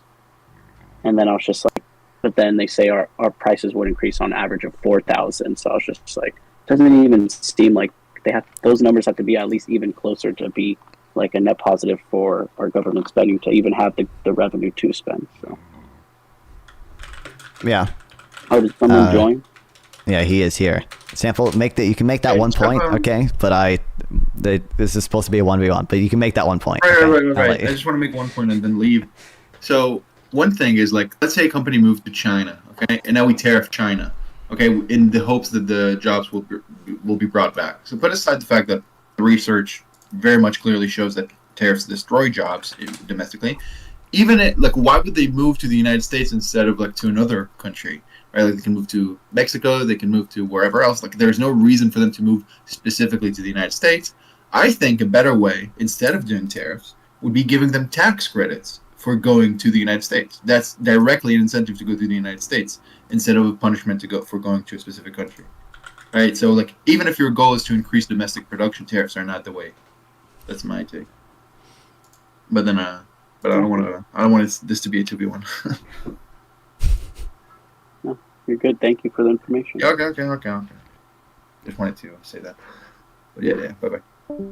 Yeah, I think that's a good point. Like, tax credits can be preferential because they actually bring production back here rather than just to other countries, which is why. I mean, that's also similar to what he was suggesting with, like, the corporate tax. If you bring U.S. manufacturing here, then he'll lower the corporate tax for those U.S.-based manufacturers to 15%. I mean, essentially, close to the same idea, right? Kind of. I mean, Trump's proposal is more broad. Usually when we do tax credits, it's like a pretty specific thing. That's like a tax credit. But I mean, yeah, like even Biden did that with the Chips and Science Act, right? Gives preferential tax treatment to companies that manufacture semiconductors. And I think that's fair, preferable to just tariffing semiconductors. Yeah. I mean, he did say that it would be more beneficial if it's like tax credits, but lowering the corporate tax to 15% would kind of be just as beneficial. Obviously, it's not the same thing, but it kind of does encourage U.S. manufacturing to come back if their corporate tax can be 15% here compared to, what's that now? Is that 21? Yeah, it's at 21. 21, and then, yeah. So a 6% decrease. Yeah, I don't know. I'd have to know. I don't know what the elasticity of that is, so I don't know how much companies respond to. I agree that would be an incentive for companies to manufacture in the U.S. I don't know. I just don't know what I was just saying because the government said an incentive to bring U.S. manufacturing back would be tax credits, and I'm just saying that that was a proposal that we already did to bring U.S. manufacturing back. On top of that, you get a 15% corporate tax. So I was just kind of answering his question, or kind of responding to his statement. I guess you want to say whatever you want left on tariffs, and then we can talk about like what other economic stuff from Trump you like or that you don't like from Biden.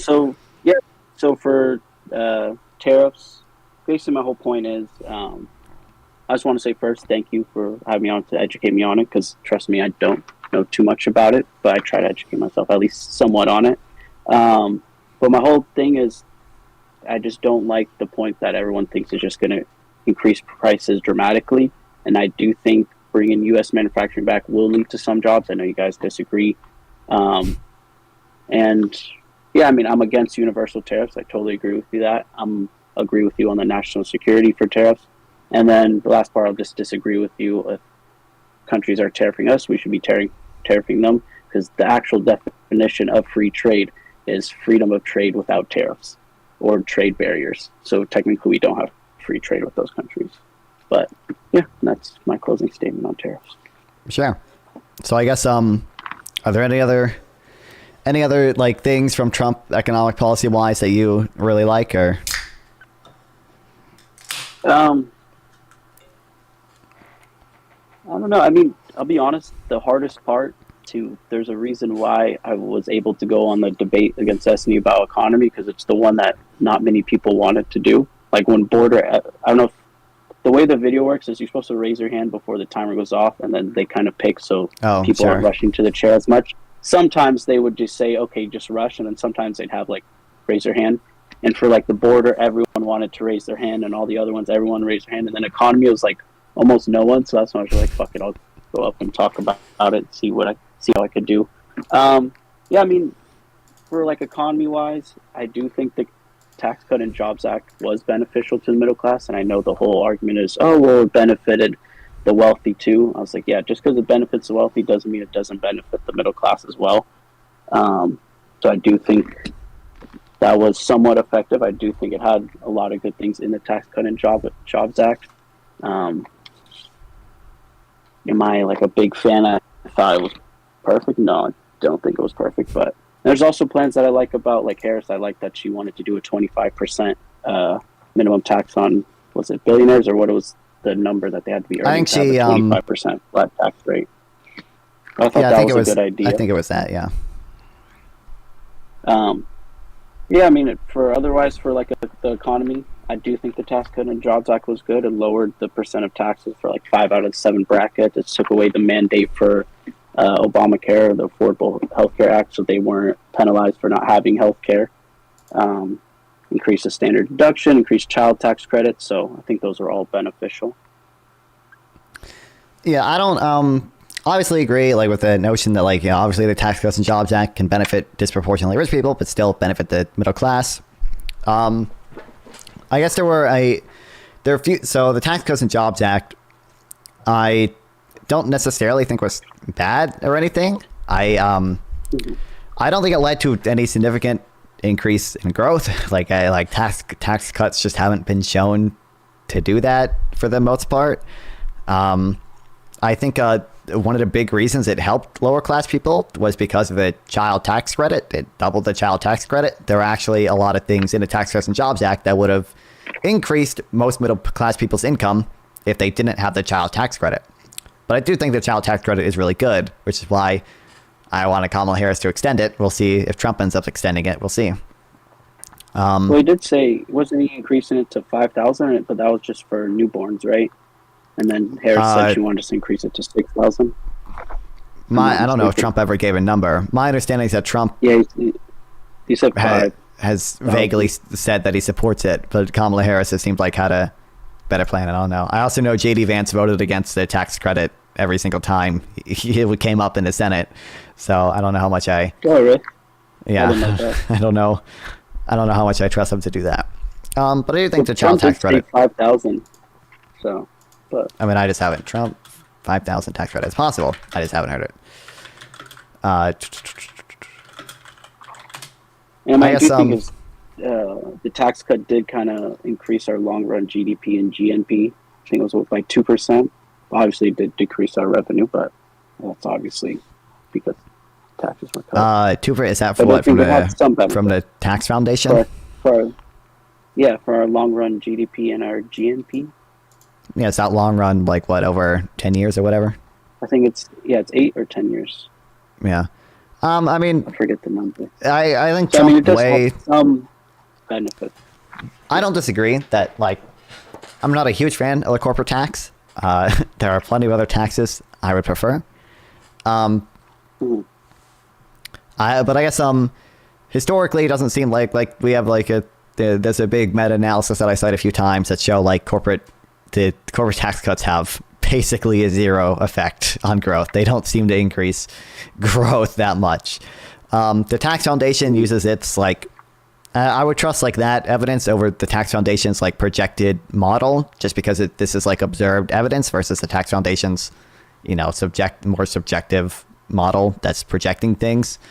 But like I would agree, cutting the corporate tax rate probably had a relatively small impact, but positive impact on long run growth, just because you're increasing production. Essentially, you're increasing corporate activity. But I guess Kamala Harris was in favor of extending the Tax Cuts and Jobs Act for everyone making under $400,000 a year, right? So it seems like that would be a good thing. Yeah, I mean, I do think she had some good tax plans in her, or good tax ideas in her proposed plan. Yeah, and I think they're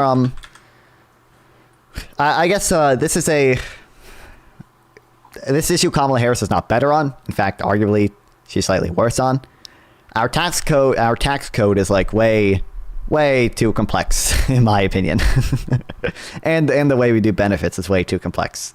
We have like a bunch of different like random exemptions, and I'm pretty sure the Tax Cuts and Jobs Act really like only added to that complexity. I don't think it had any significant and I don't think it reduced complexity to any degree, and I think that's an issue that we need to address as well, because I think it doubled the child tax credit. I think it also had I think it increased the standard deduction, and I think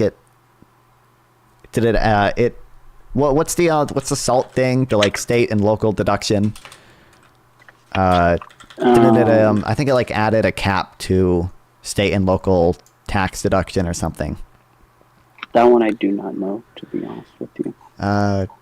Taxpayers who itemize may deduct up to $10,000 of property sales or income tax already paid to state or local government. So I think that's added complexity as well. That's an issue that I don't think Kamala Harris is necessarily better on, but I don't think Trump has properly addressed.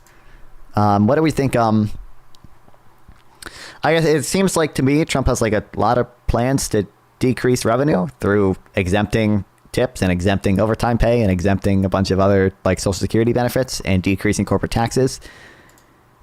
Does not seem like he has a solid plan to decrease government spending. I guess like he has Doge, but that's run by fucking Vivek and Elon Musk. I don't really think I trust them to be able to come up with a good plan to cut government spending, especially not by the amount required to pay for these tax cuts. How do you feel about that?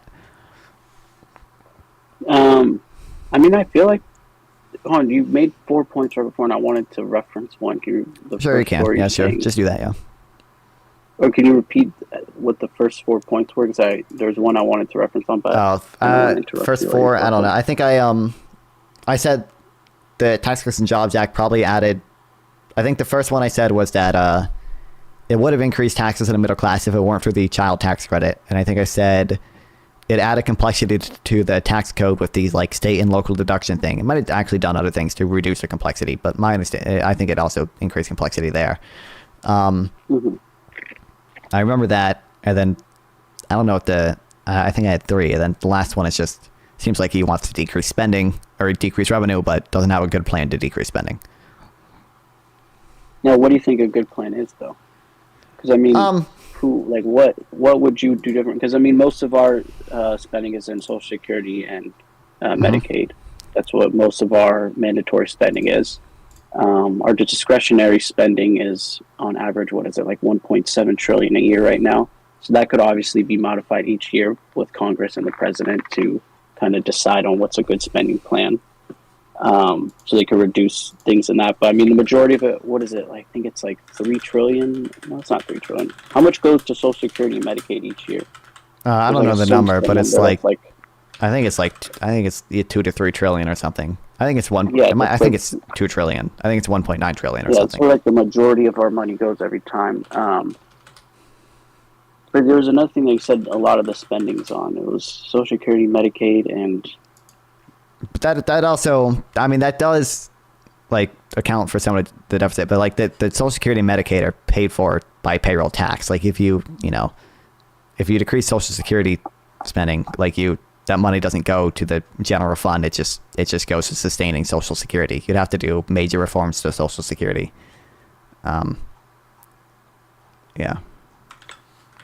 Which I don't think is likely. asking, do I think it's good what Elon Musk and Vivek are doing? I'm asking. You do just you kind of think- just don't trust them in general.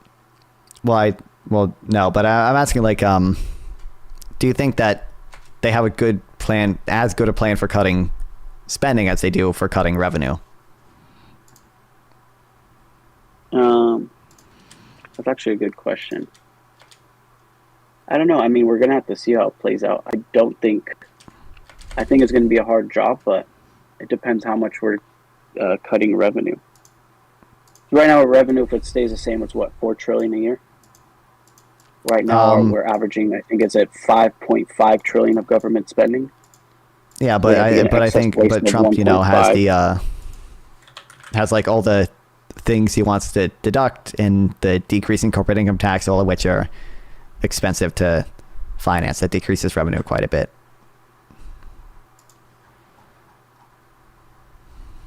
I mean, honestly, I can't tell you if they have a good plan or not. Do I think it's a hard job and it's going to be hard to do? Yeah. Do I have confidence they will do it? I mean, I'm going to give them the benefit down. I'm going to hope that they're able to kind of better our spending while our revenue is reduced. But I mean, something we're just going to have to see. I guess. I think, yeah, it just doesn't. I think Elon Musk was promising to cut it by like 2 trillion annually, and that just does not seem feasible. And they have like the Twitter page for Doge, right? The Department of Government Efficiency.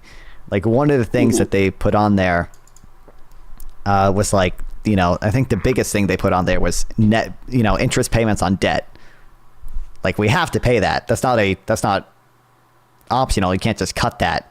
I guess we could default. That's actually probably unconstitutional to default, but defaulting is not the best choice. Yeah. Yeah, I mean, I can't tell you much about that. Sorry, it's kind of Sure. boring when it comes to that regard because I don't know too much. I can't talk too much on it. I mean, we could talk about federal spending, but Well, I guess how do you feel about that? well, right now we do way too much spending. I mean, even during Biden's administration, we have way more deficit spending than during Trump's administration. Well, And I think that's just bad. And you can blame it on COVID, but what did he do? I think for $2 the trillion dollars.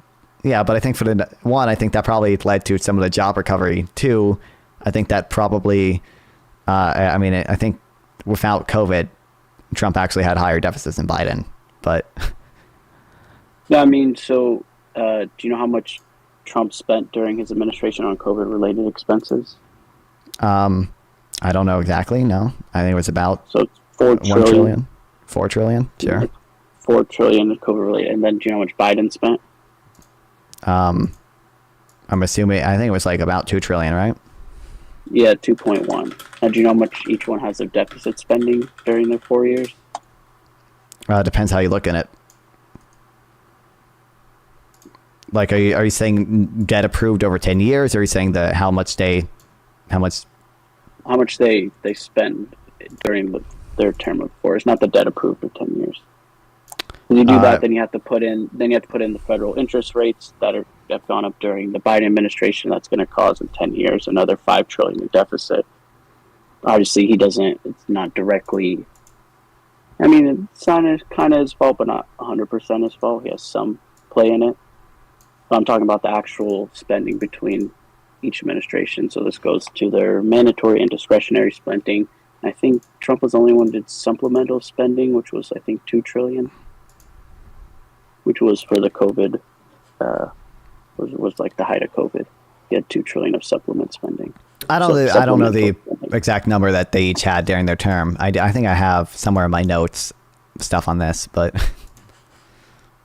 yeah. Well, my point is, everyone kind of just blames it on COVID is why the spending was so high. And if we look at the deficit spending between Trump and Biden, Biden had, I think, 7.7, but he only had 2 trillion of COVID spending, and Trump had 5.5, and he had 4 trillion of COVID spending. So who's actually spending more during their term?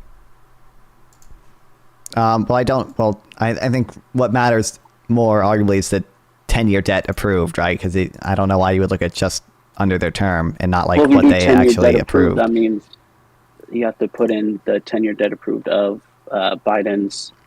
But you do if you do that. Interest rates going up is another 5 trillion from his term. I mean, I don't know. Actually, a total of 12 trillion. Federal interest rate. What do you mean federal interest rate going up? What was that? What do you mean federal interest rate going up? Do you mean like what the rate the Fed sets? Yeah, well, so that was on interest rate on our debt that went in. That's not Biden's decision, but like even I think if you. No, I mean, Biden has a play in it because who elects the board of governors of the Federal Reserve? Do you know who elects them? It depends what the president nominates him, sure, but that's not. One, the FOMC is separate from that, and the FOMC chooses a member to be the chair. They don't actually. That's a different thing than the president. The president can't control that part, but the president doesn't control the FOMC. He only controls the board of governors and who is the chair of the board of governors. But also, we don't want the. Here's a question: what do you think of Trump calling Jerome Powell in his first term and telling him to lower interest rates? Well, I mean, lowering interest rates do have pros and cons, just like higher interest rates do. Mm-hmm. Yeah. So who should be making it? I mean, it's more of an issue of who should be making that decision, right? Like politicians or like a actual economist that operates independently. Well, they're a private and public sector. They're not just a private. The Federal Reserve's not just private. Yeah, but I understand, but they operate independently. They're supposed to operate independently. Biden actually didn't call Jerome Powell. Surprisingly, crazy. Presidents don't usually call the Fed chairman. Why do you think the president should not be involved if they're the one nominating the 7 board of governors? Because I think raising interest rates is very politically unpopular, even when it's a necessary thing to do, and voters don't understand enough about the Phillips curve and inflation and unemployment and how money creation works. I think politicians have really bad incentives that are usually aligned with helicoptering money into the short term, which can lead to a lot of negative effects in the long run. That's why, like, we have data on this too. Countries with a greater level of central bank independence have lower inflation rates. This has been empirically proven, and we can pretty easily see like why a politician might want to helicopter money rather than raise interest rates. So you thought him calling Jerome Powell was horrible? Absolutely. You disagree with? Absolutely. That is like I love Jerome Powell. Okay, so to me, that is absolutely horrible that he did that. and that he said he wanted Jerome Powell to resign. Like he publicly said like I wouldn't stop Jerome Powell from resigning. You know, I think he said he constantly harassed him publicly. You know, saying other countries have lower interest rates. Why can't we lower our interest rate? Yeah, I think that's absolutely horrible. They did that. Yes, shows he has no respect for the independence of the Fed, which is a very important thing. So you're just against lower interest rates then? No, It's like your main thing. I care about who makes the decision, whether it's a politician or whether it's the FOMC. I want the FOMC to make the decision without political interference. Low interest rates can be good. Okay, so Listen, negative interest rates can be good, okay? If we're in a recession, then we do fucking negative interest rates, okay? And do quantitative easing. But I don't want the president in charge of that at all. I mean, it's kind of hard to not have a say in it if you're the one electing the board of governors that control it. They That's my point. They nominate the... Or nominating, not elect, nominating. So, I mean, Yeah. how are you just going to nominate someone? Because it's the same thing, like, you're going to nominate someone and you're not going to oversee them at all. With the Fed, you shouldn't. Because, I mean, the Federal Reserve is a private entity, so they serve to the public. Mm-hmm. They're supposed to be They're politically private and independent, public though. sector. If they're politically independent, then they wouldn't be nominated by the president. Well, they're not 100% politically independent, but the operations, at least day to day, are supposed to be politically... Their decisions are not supposed to be influenced by politics. Presidents they do nominate the head of the Federal Reserve, and the Senate confirms them, but they don't even... Okay, Jerome Powell has like 3 positions. 1, he's on the board of governors, which he's nominated for by the president. 2, he's like the chair of the board of governors. But then 3, because in order to be the chair, you have to be a member of the board of governors. 3, he's the head of the FOMC, the Federal Open Market Committee. They're not even... I don't even think they're in the law that sets up the Federal Reserve. But he's the chair of that. That the president has no legal authority over at all, and nor should he. I guess I never want interest rates decisions to be made by the president. Even if it's an interest rate that you'll agree with? Like, say you're like, wow, I'm glad that they lowered interest rates, and that was either persuaded by whoever the person is in office. You'd be like, nah, I hate this because the president influenced. I mean, I like the outcome. I don't like how I don't like how we got there. I think political independence of the Fed is very important, and not having that outweighs the cost or outweighs the benefit of any individual interest rate decision that I would like. Okay. I mean, I understand what you're saying. I just don't think they're politically independent if they're nominated by the president. Well, it's so a spectrum, obviously. Whatever political party that president is in or is in power will maybe sway the decision of... Well, Jerome Powell was nominated by both Trump and Biden, right? Like, Biden chose to keep Powell. Yeah, he was re-nominated during... Yeah, exactly. Because Biden actually has respect for political independence of the Fed, and Trump does not. So you just don't want any government interference in it, even if it's the right decision. Kind of your point. As a system, it's not good to have it be linked to the government. No. Yeah, I want it to be independent, primarily independent. Obviously, it's a spectrum of like independent to fully politically coerced or whatever. But like, yeah. Okay. I can understand that. I can understand where you're coming from for that. I just don't think it's as bad as people want to make it seem. I think it's atrocious. Like I just, like I can pull up the study. Like we know countries with independent central banks have lower inflation than countries with less independent central banks. Like this is a very important institution that I think is a good institution that Trump wants to fundamentally corrupt, and I think that's atrocious.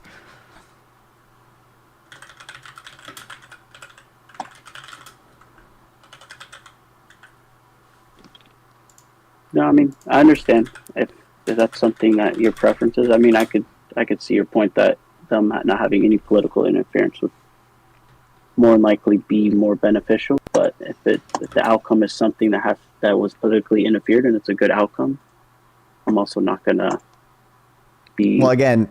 I may about it if that makes sense. Like the outcome, but I'd be worried because like it's once Federal Reserve independence is gone, it's like hard to get back. Like a lot of politicians aren't like willingly gonna like hand that power over. So you're like fundamentally like corrupting like a very important like central piece of the U.S. economy, a central piece of U.S. institutions that's meant to be independent, you are like gravely corrupting that when you try to influence its decisions. I think that's horrible. Because I don't Do you think Trump that's has corrupting it? If you're Yeah. trying to influence it for, let's say, it's for the good of your citizens that you're serving, and you influence them for the good of the citizens you're serving. Do you think that's corrupt? If it's for the good of you're fundamentally people? corrupting that institution if it's meant to be a politically independent institution and you're a politician trying to influence its decisions. Yeah. Now, would the institution already be corrupt if they're not looking out for the good of the people in the first place? I mean, And the president would have to step in and influence that to them to do what is right. mean, Wouldn't that- it necessarily already be corrupt? that could be corrupt, but it'd be corrupt in a different way. I also don't think the Fed is corrupt. I think the Fed's very good, but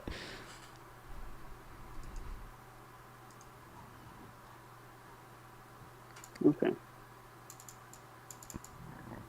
yeah, I guess that's why I really don't like that, because I love my man Jay Powell.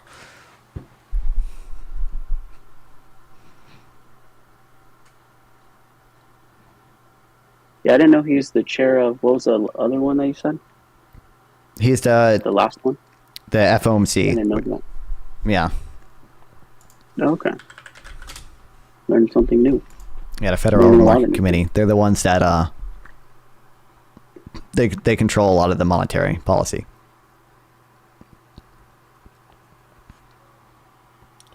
Now, if you want to talk about inflation, since we're still on the economy, Mm-hmm. what are your reasons why the numbers are so drastic between Trump's first term and Biden's term? COVID, Fed policy, part of it was deficit spending under Biden, part of it was deficit spending under Trump, a lot of it was supply side shocks as well. Yeah.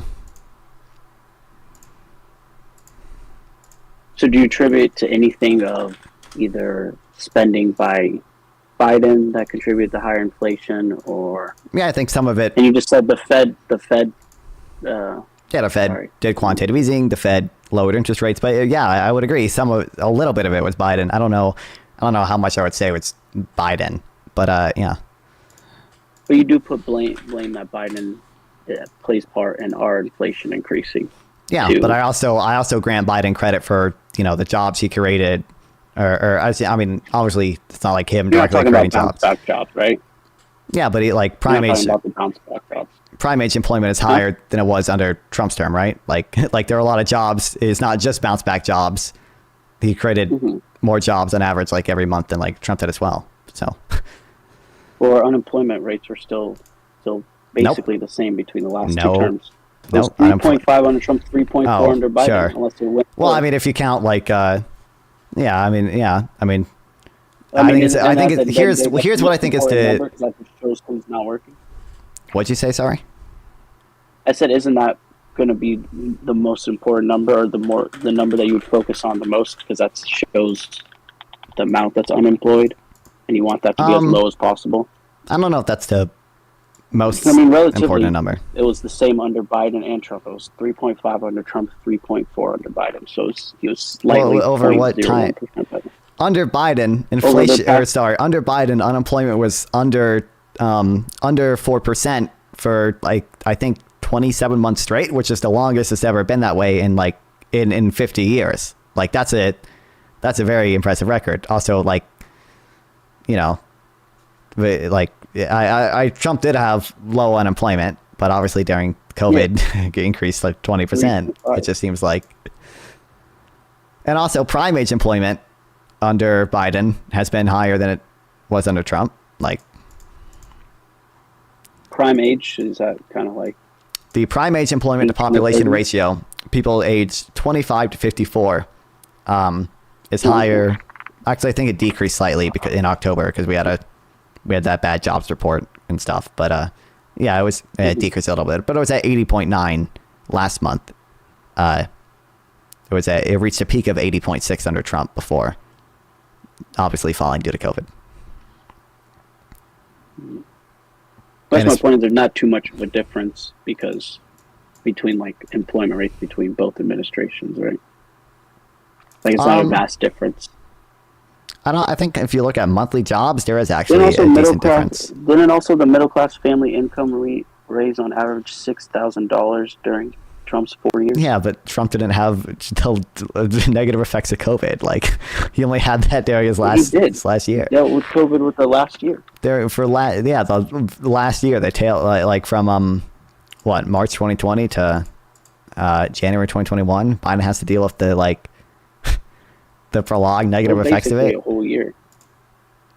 'Cause, I mean, it started in January, but then things started closing down in beginning of March. I think it was Yeah, so it feels like Trump had 3 good years for that. I don't know, I don't know if Biden. Yeah, and if that's fair. So if you take off 1 here's a year question: off Do you think Trump there's and then 1 any? year off Biden, Do you think there's any developed country doing better than us right now in terms of post-COVID recovery? the only two that you could compare to is Canada and Japan. For the G7 countries, I mean, are even the only ones that we might have be doing comparatively better than us. Is Canada comparatively and better. Japan. How so? So I think inflation, and I think their employment and energy rates, which I was reading. I mean, are I the know only two that are real GDP comparably- growth in the U.S. is higher than both of those countries. You said, is there anyone that can contest inflation or just overall doing the best after COVID? I said, Well, the yeah, only I other said two overall. countries that I are just wanted- comparable to us is Canada and Japan.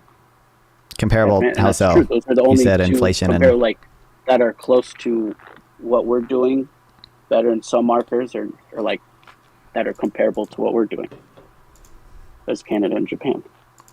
Okay, I mean, I know U.S. GDP, real GDP, inflation adjusted GDP, is higher here than the growth rates are higher than in the other G7 nations. Even per capita is higher. I think Australia was beating us for a little bit, but I think we're higher now. And we managed to bring inflation down. Inflation is at it depends how you measure it, 2.6% right now. But unemployment is still pretty low. Unemployment's at 4.1%. Do you think that's impressive at all? Oh no, I do think we are improving. I never said we're not. Well, not just but improving, but doesn't it seem like if we were able to bring inflation back down from a peak of 9%, whilst keeping unemployment low, again, unemployment low, it was under 4% for 27 months, the lowest it's been in 50 years, right?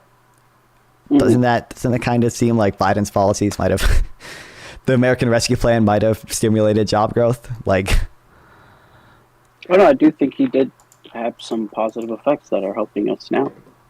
I also do think he didn't handle things in the best of spending ways. I mean, if you look at the height of our inflation, which was in 2022, which was 8%.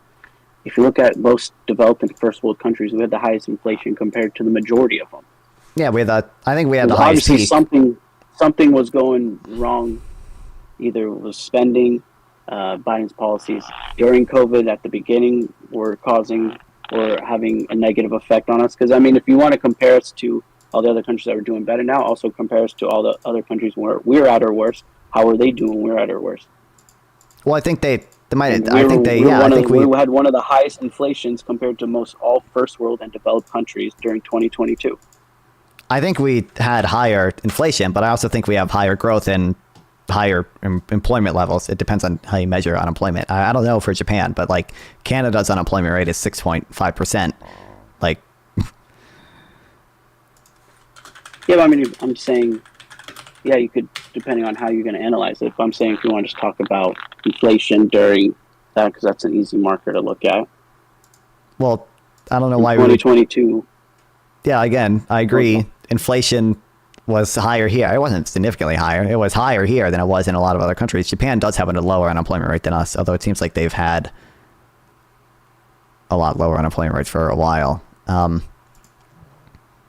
I agree, inflation. My only point is because you could give Biden credit for how we're recovering from COVID, but also give him the credit that he didn't do as well for 2 years that helped. Okay, yeah. My AirPod. Oh wait, I could just go on speaker. Can you hear me fine? Or yeah. You're good, yeah. Okay, so yeah, literally my AirPods died.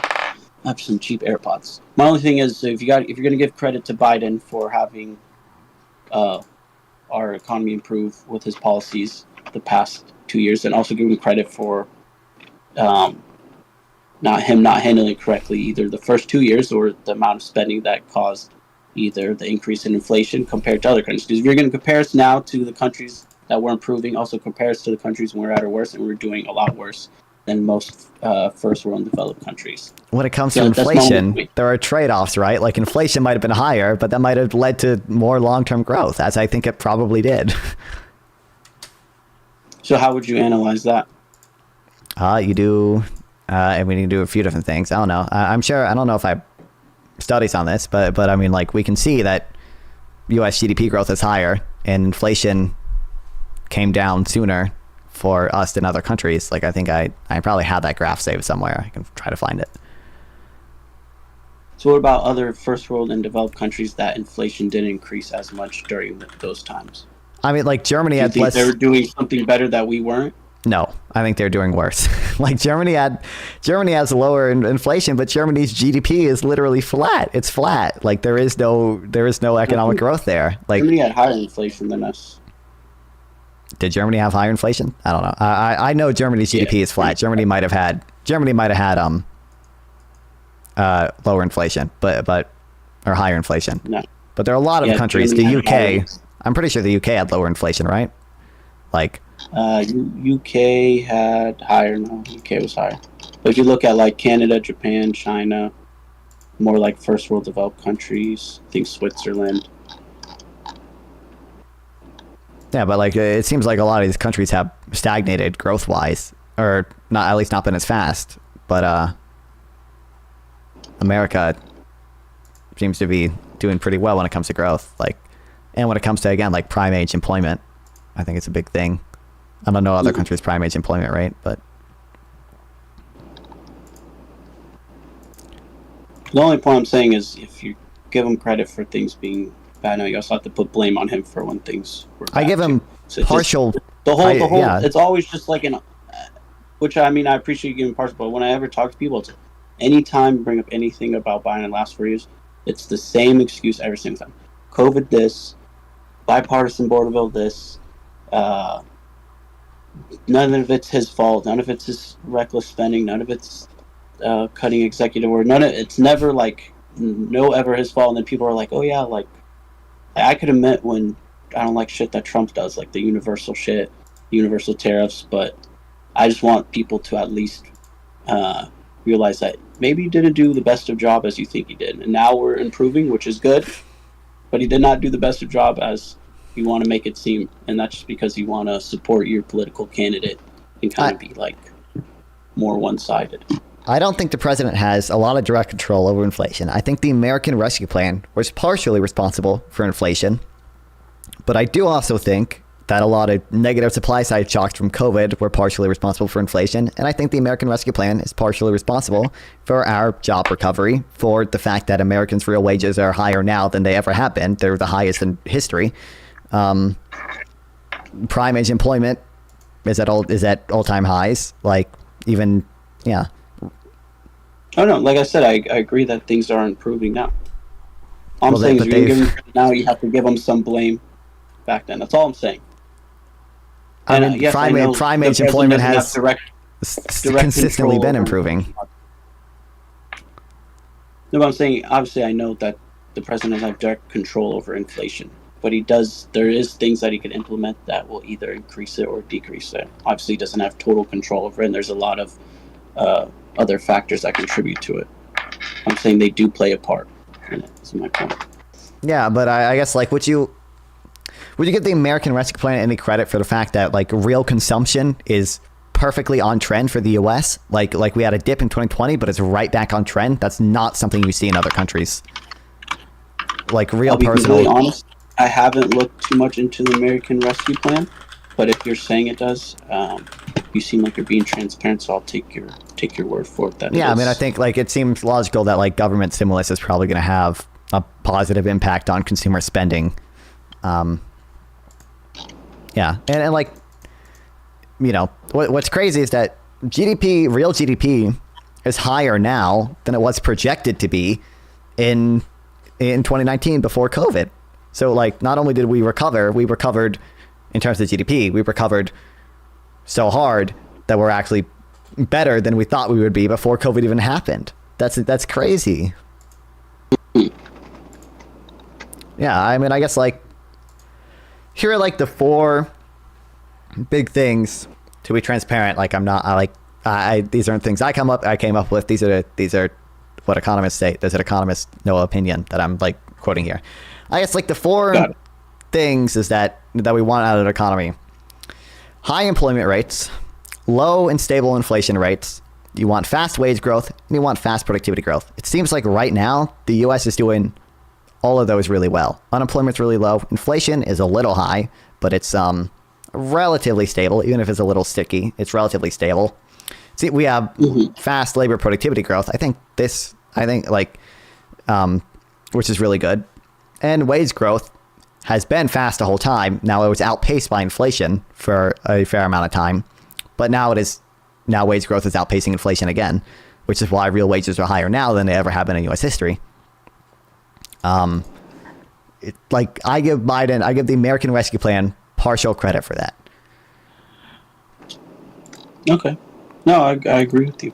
Yeah, and I think another important thing is that, like, relative to other economic recoveries, it seems like wage growth has been strong, GDP growth has been strong. It took us a really long time to recover from the 2008 crisis.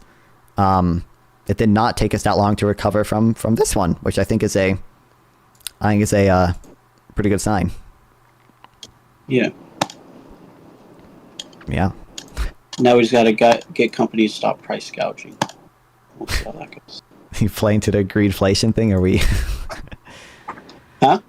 You what company is price gouging? I mean, I think there's some that engage in a little, but like, even though like the average the inflation rate is down, I know inflation means the amount of prices rising over time, but yeah, a lot of people thought that since it went up so high that when it went down lower, that prices would decrease first before starting to raise again. Oh, inflation just means the amount of the rate at which prices are increasing. Yeah, increases. Yeah. So I guess because was this the first time that we saw it was like our highest increase in inflation in how many years? And since 1980. So it was like 45 years. Yeah, something like that. Yeah. I guess a lot of people's minds, since obviously me and you weren't alive yet, I'm assuming, and then a lot of people thought when it go down, prices were going to decrease at least a little bit because it was such a dramatic increase. Well, I think the biggest reason Kamala Harris lost is because voters don't understand that. Yeah, they don't understand inflation. Disinflation just means the rate at which prices are increasing stop going up as much. A lot of Americans want deflation, prices to actually go down. Now, there are reasons why on a macroeconomic level you might not want that, but... Yeah. I think maybe that's what people kind of get confused because they think when inflation increases that prices will decrease. Yeah. But. I guess seems like we mostly agree there then. It's just like I will give Biden some responsibility for the inflation. I don't think it was probably less than 50% goes to Biden. A lot of it goes to the Fed. A lot of it goes to negative effects from COVID, supply side things. But I also do think the recovery would not have been as strong without the American Rescue Plan. I think doing a bunch of stimulus during COVID was the right decision. Even when Trump did it, I think Trump doing the spending bills was also the right decision. Yeah, it seems like that's a big factor for why the economy seems to be generally good now. Yeah, I mean, I'll agree with you. My only point is, I'm glad as if you're going to give them credit for us recovering now, you have to give them some blame of when things were bad, and whatever percent you want to put on that, you have to put at least, I don't know what percent that would be good, but as long as you're acknowledging that some of his spending was bad. And I know the Fed is another thing, but at the end of the day, because I know, let me give you an example, because I know Trump has like a bunch of cabinet picks. Some I disagree with. Now, if those cabinet picks do bad, you're going to be like, oh, well, Trump nominated the wrong person. Now, do you think that correlates at all to the Federal Reserve when the president nominates them and they're doing a poor job that's causing us to do bad? Are you going to put some of the blame on the president that nominated him? I like the Federal Reserve is a unique institution, so like that's why Biden is willing to nominate the same guy that Trump did, because it's meant to be politically independent. You don't usually like play games with that. I mean, it's possible, yeah. Like if there's a bad Fed chairman, I would say like, man, we shouldn't have nominated this guy to the head as the chairman or whatever. There is a mechanism for the federal board governors to remove him if they don't like him. Which seems like that'd be preferable to. I think if the Federal Reserve chairman was actually doing like a actual bad job and not just like a policy disagreement, like there's plenty of policy disagreements I have with the Fed. I feel like they would just remove him internally in the Fed. They wouldn't have, the president wouldn't have to do anything. I would not blame the president that much, but if there was an absurdly bad Fed chairman, then I would. Okay, but you get my kind of like correlation. Obviously, I know the Fed is independent, but you kind of get my correlation. If you're gonna blame like Trump for some of his cabinet picks, and if they do a poor job, then you have to at least, I don't know. That's just kind of like my reference of. You get what I'm saying, so I don't need to repeat it. But yeah, sure. Yeah. Yeah, I mean that's all I have on the economy. Unless there's anything else you wanted to bring up. I don't think so. Okay. Is there anything else you want to discuss, or? We can. I have to go soon, but like you said in DMs, you want to talk about trans kids a little bit. I don't know how much we're going to disagree on this one, but. Oh, because I mean, I just want to know kind of like your point of view, because I've talked to people on this, and I'm against obviously kids consenting to gender affirming care. I don't think they are old enough to be doing that because they don't know the effects on their body. And I kind of, whenever I talk to people that are either liberal, they kind of just take whatever their side and they just believe everything. Like that's just kind of their thing. Like they're just super one-sided. So I just kind of wanted to know your take on it. I mean, like, I think there are plenty of Democrats that go into really cringe areas on the trans shit. I think Republicans way overblow it though. Like the Nancy Mace stuff to me seems insane. That seems like an actual case of, TDS, trans derangement syndrome. I've coined that term. I guess like I'm fine with children taking puberty blockers so long as they are like one, receiving like concurrent mental health counseling, because I think a lot of people who are, claim to be trans or whatever are probably just experiencing like mental health issues. So as long they can take puberty blockers because I don't believe they have super negative effects, and they should receive like concurrent mental counseling, and then they should probably be enrolled in like longer term studies. Like they probably should have to consent to like researching stuff. I think that's how most of Europe does it now. It's like if you accept this care, you have to consent to like being part of like a research group, so we know what the longer term effects are. But I do think there are genuine cases of gender dysphoria that need to be treated. They shouldn't medically transition. They should just have puberty blockers, essentially. Okay. So you don't think puberty blockers have like negative effects? I want to say they have no negative effects. The like negative effects I've seen is they might lead to a temporary decrease or a permanent decrease in height and a permanent decrease in bone density. But like the other stuff seems to be like temporary decreases in intelligence that catches up once you are allowed to actually hit puberty, and that naturally you get more intelligent. Yeah, I mean, more likely to cause someone to lead to osteoporosis. That's why whenever someone is on puberty blockers, they are subscribed, I forgot the prescription, to basically prevent for the lower bone mineral density decreasing and bone growth from decreasing, because those are effects that lead to osteoporosis. I've talked to a lot of detransitioners that have gone through this. They are now took a God, I can't even fucking say the word. Fertility? They're infertile now. Yeah. Oh, infertile. They're infertile now. Yeah, they took a test.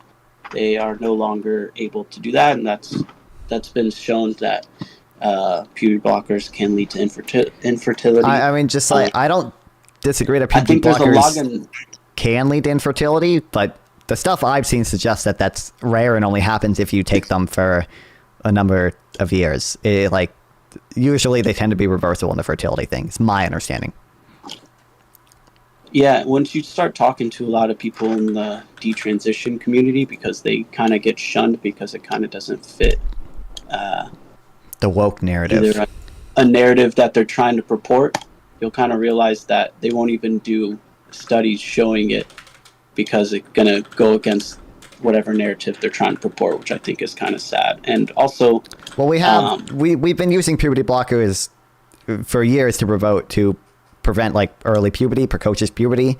So we do have some long-term studies on puberty blockers themselves. We just don't have like long-term studies on how good is it for people with gender dysphoria. What are the long-term effects of that? One, you're treating a medical necessity, and one, you're treating a mental illness, right? Well, that's probably where we're going to disagree the most. I think there are probably genuine cases of like, you know, this person, when they were a fetus or whatever, they're fucking, you know, their brain got fucked up and they feel their gender identity aligns more with the sex of the opposite gender. And in those cases, it seems like we should probably just fucking let them transition. When they're a child, we should probably keep them on puberty blockers so they don't go through the wrong puberty and end up with like permanent negative effects to make them feel dysphoric all the time. Seems like this is my general feeling on it. So do you know a lot about like gender dysphoria or anything? It's not like I've done a ton of research onto it, but no. So let me ask you this, just like a broader question. Do you think you could diagnose a 6-year-old with gender dysphoria? I mean, you could diagnose them with like having traits associated with gender dysphoria. That doesn't necessarily mean that you like immediately medically transition them. That just means like, hey, maybe if we should be worried about this, we should maybe get them into mental counseling. I don't know. Yeah. Okay. Well, do you kind of know like the steps of it at all? What do you mean the steps of it? So first someone gets gender dysphoria diagnosed. That allows them in the majority of states in the U.S. to now either if they decide to get puberty blockers, that usually lasts for about 2 to 3 years. Then they are suggested after puberty blockers to go on hormone replacement therapy. And as anyone knows, messing with your hormones lead to a significant amount of personality or bipolar disorder. And then after that, it's also, obviously all these are optional, but then it's suggested to do gender reassignment surgery. And those are basically like the 4 steps. Yeah, sure. I guess, I'm familiar with that. Sure. I guess I don't know if I would support anything beyond just puberty blockers before you turn 18 or whatever, and you should have parental consent even for the whatever puberty blockers like. Okay, I think honestly, even though I'll disagree with that, I actually think that is because my whole thing is I like to come to a middle ground with people that have opposing beliefs. That's like even like abortion, I could come with a middle ground with you in like 2 seconds that you would more than likely agree with, or at least be like, okay, maybe I could be on board with that. Yeah, actually, we probably agree on abortion more than you think. What's your abortion position? I'm curious. My abortion is here at the end of the day. I think you're killing a baby, whatever, and whatever you think the baby doesn't have value yet, whatever makes you feel like it's less of a baby to whatever the decision. But at the end of the day, everyone should be able to do whatever they want with their body. So if I have to make like from a policy standpoint on a good middle ground, the exceptions are always the exceptions federally. So rape, incest, and life of the mother, that's not even in contest. Yeah. And I do think that it's such like I personally think it's not a good act. So I would do it where each woman that just wants to get it, they are allowed to get one in their lifetime, and it's tied to their Social Security. Because at the thing, I feel like you're making a mistake, and once you make that mistake once, you're not going to want to make it again.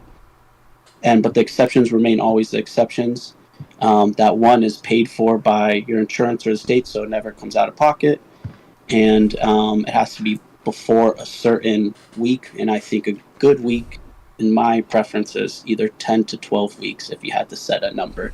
That'd be done by, because majority of women don't know they're pregnant till about 5 to 6 weeks, and that gives you another Yeah. month or month and a half to make this decision. I mean, So I if would, I'm making a policy that would kind of at least appease some people and appease both sides, that's like from a policy standpoint that I would implement. yeah, I mostly agree with that. I think to me, like, sentience is what matters, you know, so it's not just humans that matter. Like, I agree, you're killing a living human organism. I just think the only reason living human organisms have value is because they also have a high level of sentience. I also think that animal sentience, to a lesser extent, not nearly as much as humans, matters as well. That's why I don't think you should be able to like torture animals. Sentience seems intuitive to matter for me, so I would agree. Up until the point where the fetus is sentient, you should be able to get an abortion, with the exception of, I think, yeah, I mean, life of the mother, obviously, rape and incest, probably. Yeah, I think we'd probably mostly agree there. So your cutoff is just 20 weeks instead of 10, right? I don't know enough about fetal sentience to give you a good answer. Well, I mean, I'm guessing your argument is when they have consciousness, right? That's usually the main argument. Sentience, which is a little bit different than consciousness, but yeah, sentience. When they have reached sentience, which I don't think there's any possibility at all that happening before 8 weeks, any at all, and then like it's unlikely before 12 weeks, and maybe even not until 20 weeks or whatever. But okay. Now, would you agree that if you would restrict it to one per person for their lifetime, besides the rare exceptions? No, I mean, generally, I believe you should be able to do what you want with your own body, so long as it doesn't harm another sentient being. So, like, in my view, abortion is just, you know, it's control of your own body, and before X amount of time, you're not harming any other sentient being. You're just getting rid of, you know, a living human organism that's not sentient in your body, which is why I'm fine with people doing as many as they want, at least insofar as they're not like external effects. Sentient? What So did if you you're say? making a Sorry? policy, when is the being sentient? So say you're coming and you're making a policy, because you would have to decide this. Because I mean, you can't just be like, Yeah, you just believe morality is based on, that's kind of like your moral compass, and that's fine. So if you were to make a policy out of it, I really don't have a good answer for fetal sentience, because I've seen conflicting things from people I all trust. I would put it at fucking 12 weeks, which is like before, when like 80% of abortions happen anyway, so I'm not like too upset about that. That's where I would put it at, but there could be cases so made for. we basically agree, and I just think it should be limited to like one, and Yeah. you just think it should be as. That's fine. Like I said, I understand everyone, like, if you want to do whatever you want with your body. At the end of the day, I still think it's wrong, but who am I to tell people they're doing something wrong, you know? Sure. But it's also hard when you just like hear about it. You're just like, oh, it's kind of sad. Like, I don't know. It's like a double-edged sword. I think it's Yo, it's no. bad each way, It could but- be. I don't know. I don't know enough about fetal sentience. Hold on. Yeah. Your thing was cut out. I was just Oh, talking to were chat. you If I talking to mute, someone else? I'm talking to people, responding to people in my chat. Oh, my bad. Yeah. I guess Yeah.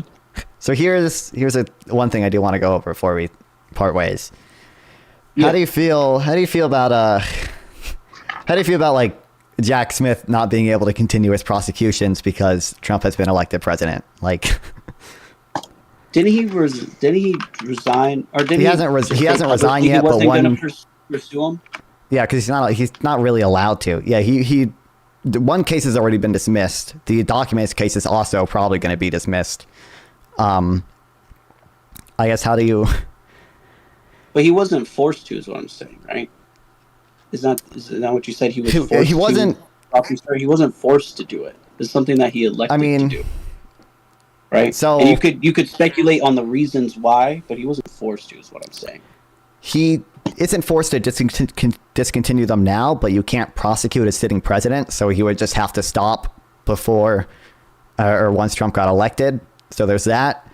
And then 2, Trump said that he was going to fire Jack Smith within 2 seconds, right? So Oh, really? I didn't even hear that. yeah, Trump does not like Jack Smith because Jack Smith is, prosecuting him. Jack Smith, that's the one from New York, right? No, Jack Or Smith no? is the federal one. So the election subversion case, the January 6th case, and the documents case, the Mar-a-Lago case. Got it. He's not part of the committee that who was the committee that found The January Trump 6th where Select Committee. there wasn't election interference or something in favor of Trump. Oh, the Mueller report. That Was it the Mueller report? I thought it was a. the Mueller different report one. was about Were Russia, the Russiagate stuff. you know his 34 felony charge where they said that was The New election York case. interference? Yeah, the New York Yeah, case. the New York case. There's an organization, I think it was an NGO that looks at election integrity, and they found that there actually was an election interference from those 34 felony counts. Right? I'm trying to remember the name.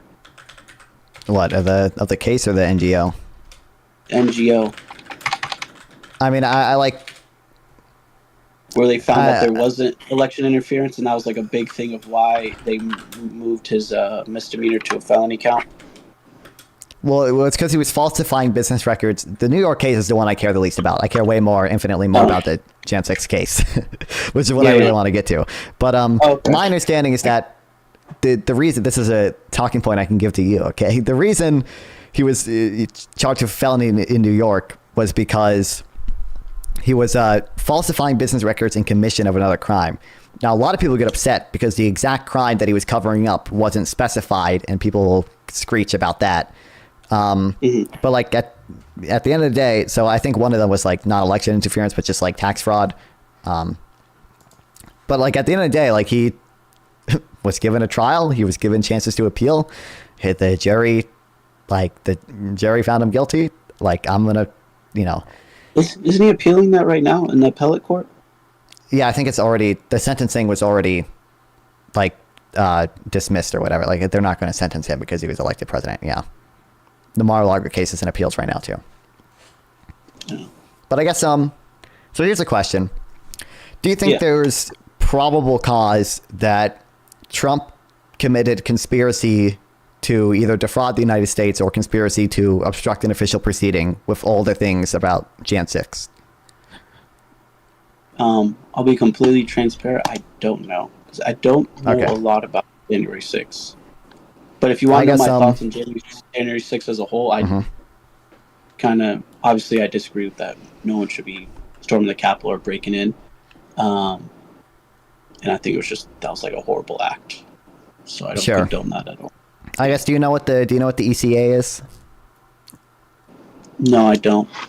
So there's this law called the Electoral Count Act. It basically goes over how the electoral vote is certified on January 6th. Basically, Trump and his lawyers had a lot of different plans. All those plans failed. So the days before Jan 6th, they basically had one option left. It was for Pence to break the Electoral Count Act. This is not in dispute. Yeah, Pence said it was going to break the Electoral Count Act. John Eastman said it was going to break the Electoral Count Act. Kenneth Chesebro said it was going to break the Electoral Count Act. Everyone knew this broke the Electoral Count Act.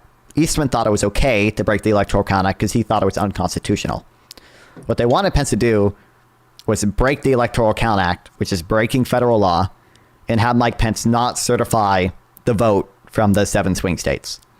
And eventually the end result would be it would be thrown to the House delegation, and the House delegation would, in theory, elect Trump. There are a few different ways to get to the House delegation, but that was the plan, is to get it to the House delegation. I guess, in my view, there's no good reason to think that the Electoral Count Act is unconstitutional. John Eastman himself, initially there was a lawyer, Kenneth Chesebro, who said, my plan is to have Pence break the ECA. And John Eastman said, the ECA isn't unconstitutional like you think. But then a few days before January 6th, when all their other plans had failed, Eastman suddenly said, actually, you know what? Maybe the ECA is unconstitutional. He said that they would lose 9-0 in the Supreme Court. There was the 2022 ruling where Judge Cannon went over this and said like there's no good reason to believe the ECA is unconstitutional. There was a ruling, Wisconsin Voters Alliance v. Pence, just days before January 6th, where people were suing Mike Pence to have them not certify to vote, and they said the ECA is constitutional. There was a ruling in 1877 that said the ECA was constitutional. So in my view, if you're telling your vice president to break federal law to stop the certification to vote, that is most definitely probable cause to investigate you for a conspiracy to obstruct an official proceeding. And I think it's very unfortunate Jack Smith won't be able to continue with that case. No, I totally see where you're coming from. By the way, that's like probably the one thing that I just dislike about Trump the most was all the January 6th stuff. Sure. I think that was just, I don't know. And I think one thing that bothered me is that I think it was like years later he still wouldn't admit that He like still the won't admit that he election- lost the election. I was just yes. like, dude, at this point you're hurting yourself more. Like, at least just fucking lie if you don't believe it, just to like come on. I was just like, you're making yourself look worse. So that was something that I didn't like, to be honest with you. Yeah, I mean, yeah, it's yeah, and then there's the documents case I care less about, but I think that's also, I guess, do you have any issues with what he did with the documents? The 34 count? No, that was the New talking- York charge, the federal Mar-a-Lago documents case, the fact that he willfully retained classified documents at Mar-a-Lago and obstructed the investigation into it. I'll be honest with you, I didn't even know this. Okay. Well, here's Trump is charged with a few different things. Now, any of these charges you think he's getting convicted on? Well, not anymore. Yeah. I think it was highly likely that he would have been convicted on the Mar-a-Lago case, because we literally had him on tape saying, you know, I could have declassified these, but I didn't. So like, that's kind of dead to rights there. We have like multiple people who testify that like, yeah, Trump told me to lie to NARA. We have all the NARA National Archives, NARA, as National Archives and Records Association or Administration, I think, who asked for the classified documents back. Trump did not do it. Later, Trump told his lawyers to lie to NARA, which is why he's charged with obstruction. In the Mar-a-Lago case, he probably would have got convicted. In the January 6th case, probably would have got convicted. I'm a little bit less confident in that one, just because there's more things you have to prove, but he probably would have been convicted. The Georgia RICO case, there's a good chance he would have been convicted, and that's probably the one I'm least confident in, but. Do you think just the Mar-a-Lago one is like kind of the main one, it seems? Well, I think that's the one he had the highest chance of being convicted of. I think, to me, the classified document stuff does not matter nearly as much as January 6th. Got it.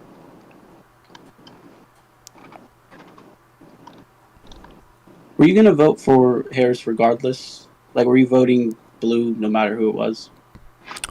I mean, essentially, Like, say yeah. say Trump wasn't running and it was someone else. Like, were you going blue no matter what? Probably. I like that. Like, you know, even without Trump, I'm probably more aligned with all the Democratic policies than with the Republican Party policies. It's hard to know what the Republican Party would look like without Trump, but. Because I voted for Biden in 2020. Based. And then before that, I didn't vote when it was Hillary or Trump. So I said, I'm not voting for any of these. And then before that, no, I think Biden was the first one I voted for. Yeah. And then I wanted Obama, but I didn't vote. Yeah. Did you down ballot like any Democrats in your state or local races, or did you do Republican all the way? This year, I think I just did Republican in my state for what was it for? God, I can't remember. That makes me sick. I only voted for like two things. I voted for like two props, presidency, and like one Republican. I just didn't fill it out because I also feel bad. Like, if I'm not too informed about the other ones, then I just feel weird voting for them. Yeah, sure. I don't know. I mean, you could decide what level of informed you have to be to vote.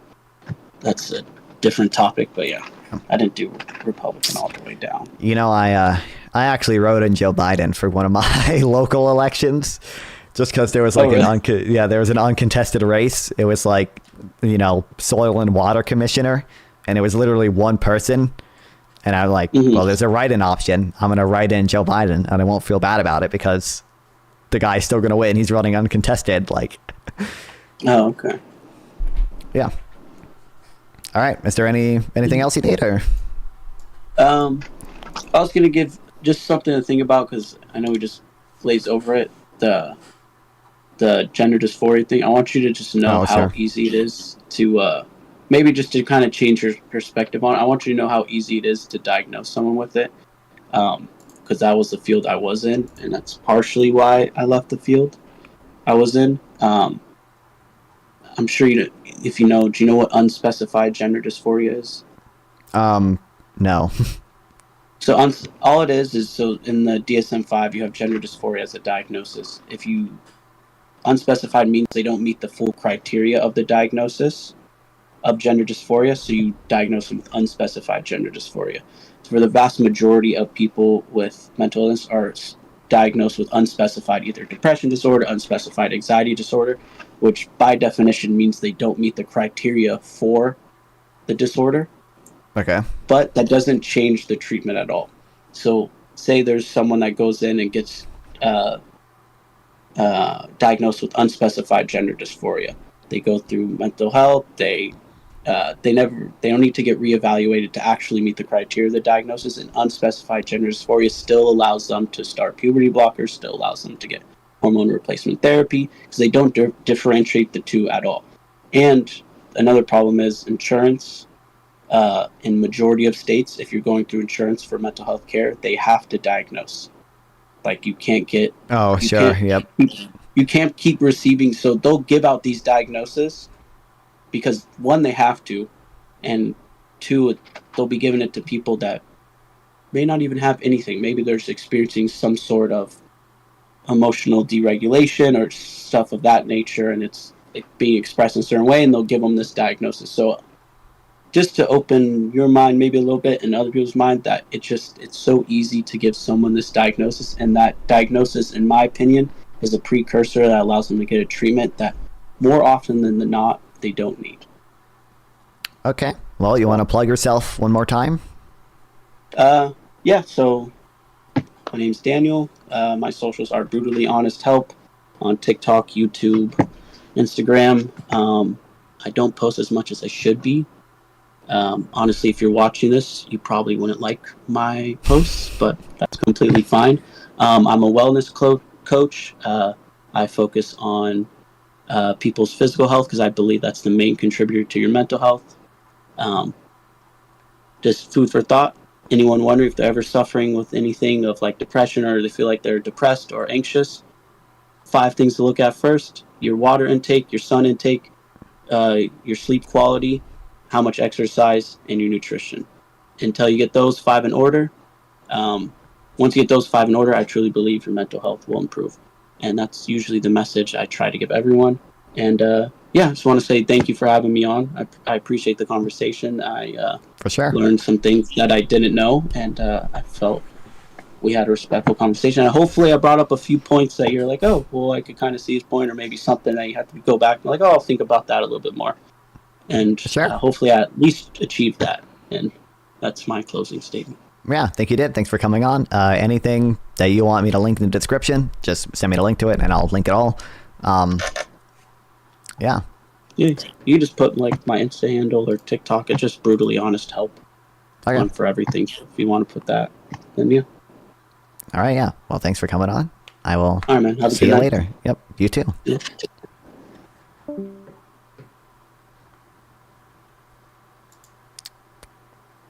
Big win. I'm assuming Sample or Isaac or someone is gonna hop in, so let me know what I can do.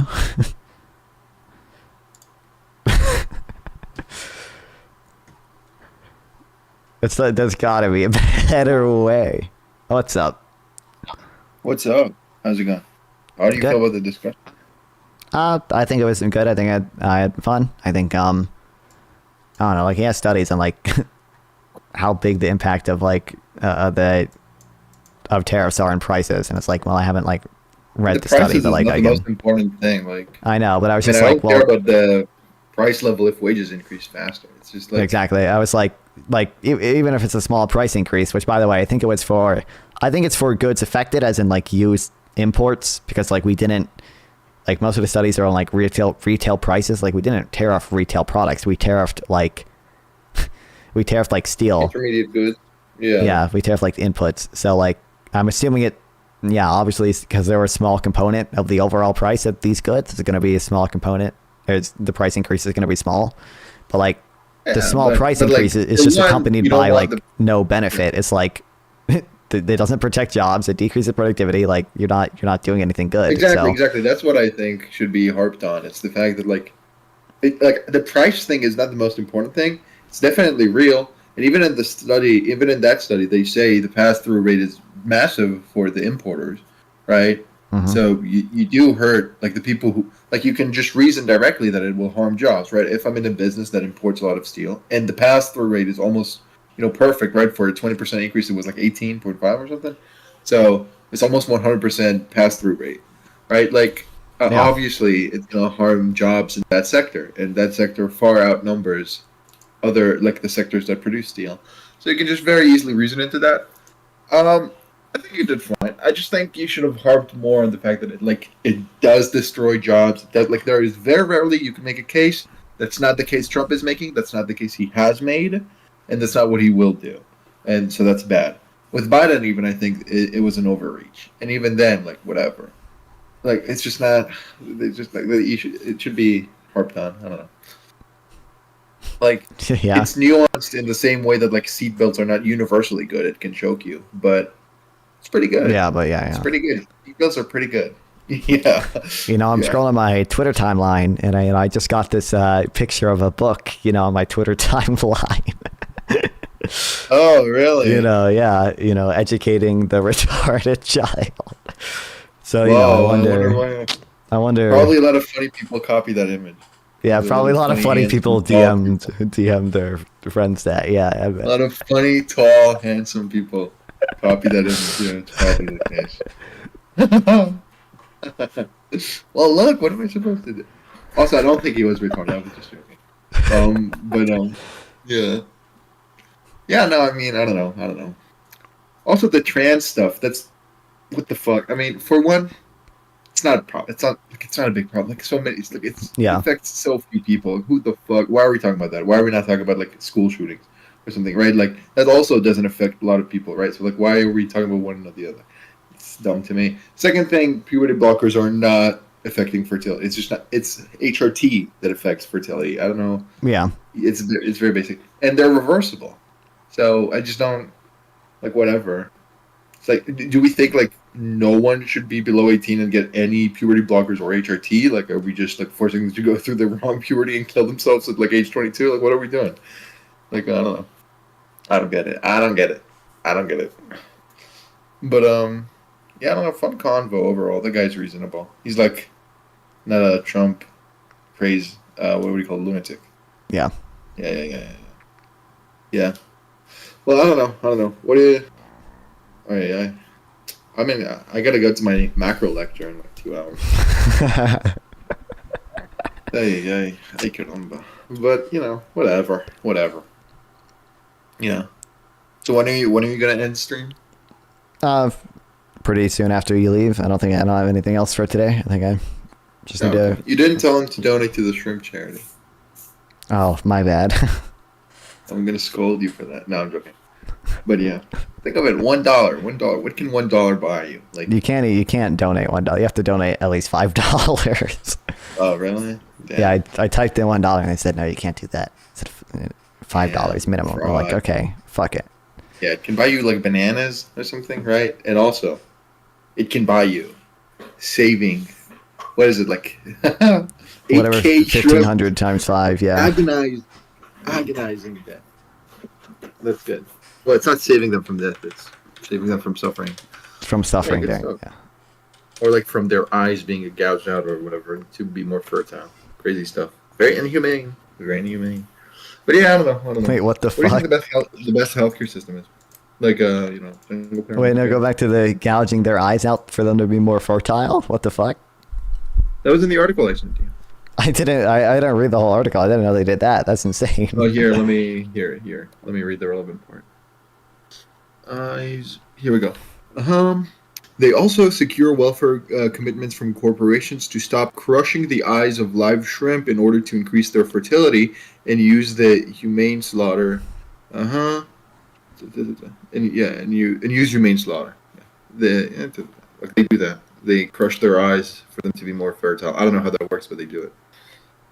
Pretty bad, pretty cruel, pretty evil, pretty bad thing humanity is doing. And we should kind of not make excuses for it and instead like just be normal and like eat vegan. It seems not demanding. Seems not demanding to me. I don't know. But that's just me. Yeah. Okay, but who is the best healthcare system, you asked?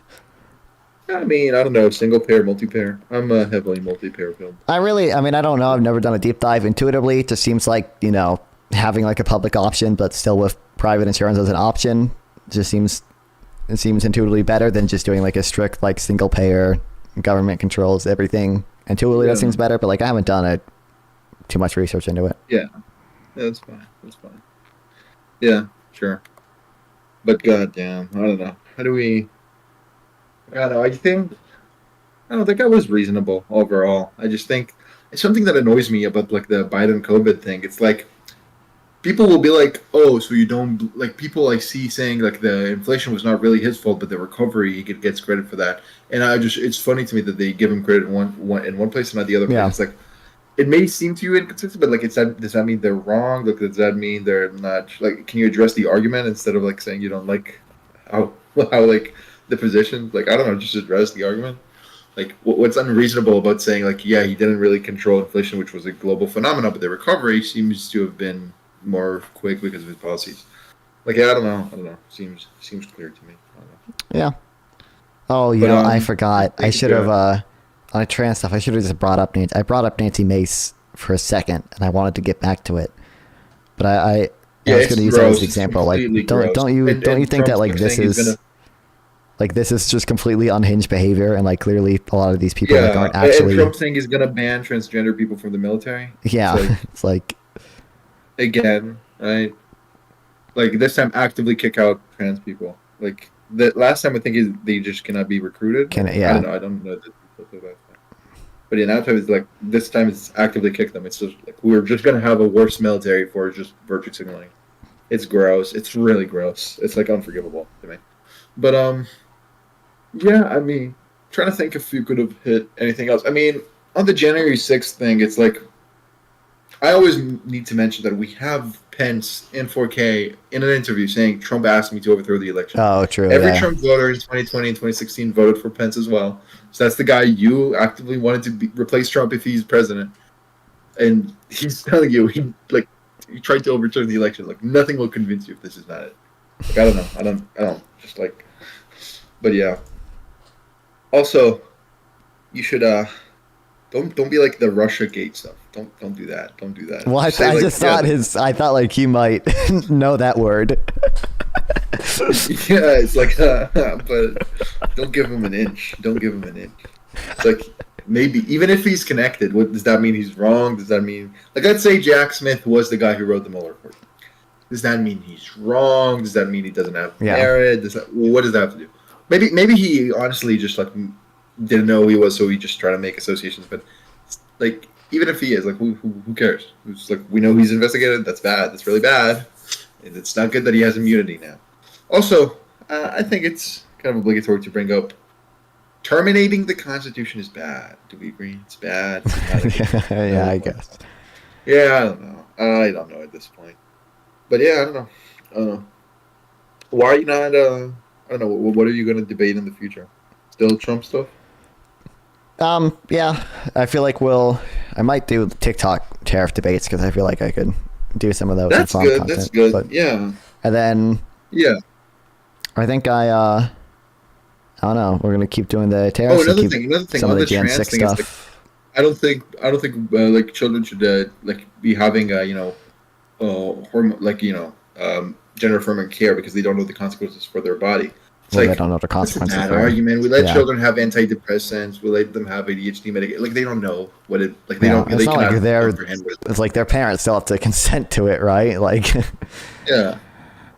Yeah, and even then, oh my god, I dropped something. Even then, you can make an argument that like as long as it's life saving, that's what I care about. Like we should just get the data about if it's life saving because I'm not sure I would value parental consent as much if it means the child is more likely to die. I don't think it's something I we think should you did respect good. very much. But maybe you could make the argument. I don't know. I'm not sure. It's just like a good idea. Like maybe society could not be really tolerate that. I'm just saying it does lead to harm. I don't think like parents who are unreasonable is a good thing. Like we should really respect. But I don't know. Whatever. That's me. Maybe that's communism, authoritarianism, whatever. Yeah, you want to trans all the kids, and I can't believe it. That's right. That's right. That's right. Well, I want no kids in the first place because I love infertility. Because you love horse shit so much. Exactly right. Exactly right. Yeah. I'm trying to think if there was anything else. Yeah, I don't know. But yeah, the tariff thing. Good job. Tariff things, and I think we'll do the It just seemed like keep it doing seemed the like you Jan said 6 it's stuff. nuanced. It's like what the fuck you mean nuance? It's like tariffs are almost always bad. Like we have the data on this. You have no data saying otherwise. It's like whatever. You can only say it's not as bad as we think. It's still bad. We shouldn't do it. It's bad. People want to do it. Yeah, no, that's my take. But yeah, I'm gonna wait. A friend of mine sent me an email. Okay, I'm gonna go now. Bye bye. Bye bye.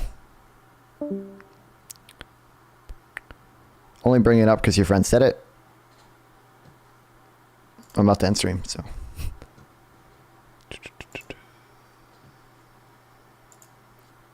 Fuck. But I think you did good. I mean, you did have. I mean, you had data for the like price stuff. His point is just that the data just kind of proves that it's not as bad as people thought it would be. You know what I'm hoping?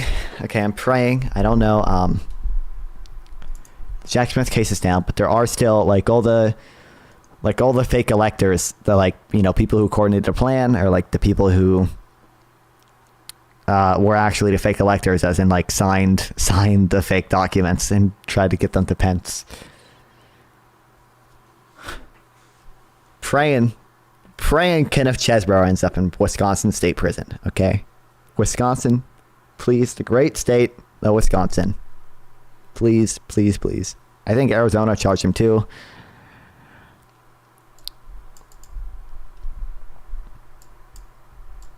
Yeah, Arizona charged all the fake electors. They didn't charge Chesbrough. Wisconsin the only one that charged Chesbrough?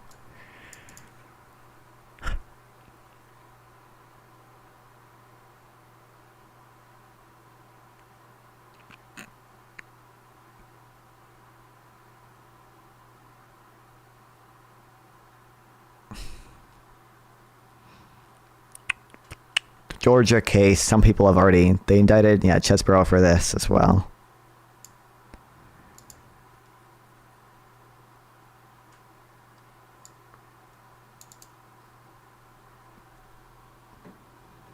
Although the Georgia case, I don't know how far that will get. It's a RICO case. It's hard to prosecute. And they had the whatever attorneys sleeping together, which complicated it a little bit. But anyways, I love streaming. Love that you guys watch me stream. I will stream again tomorrow. Make sure you follow for that. Doing more reading, doing more debates. I think I'm going to stream basically every day except for Thanksgiving until December 2nd at least, because then I have more college work and we'll see how many days I don't stream. But basically every day until December 2nd except for Thanksgiving. Love streaming. Love you guys watching me stream. Greatly appreciate it. You can go sub to the YouTube channel. Takes care, man. Go talk YouTube, brother. All the debates, if you missed it or whatever, will be uploaded on the YouTube channel as well. We'll see who's streaming.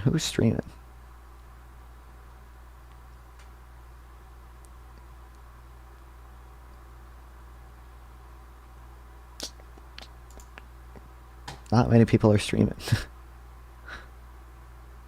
Go over to Carbon Says, I guess. All right. Love streaming. Love you guys for watching stream. I will stream stream again tomorrow. So follow for that. Sub to the YouTube channel. Follow on Kick. Follow on Twitch.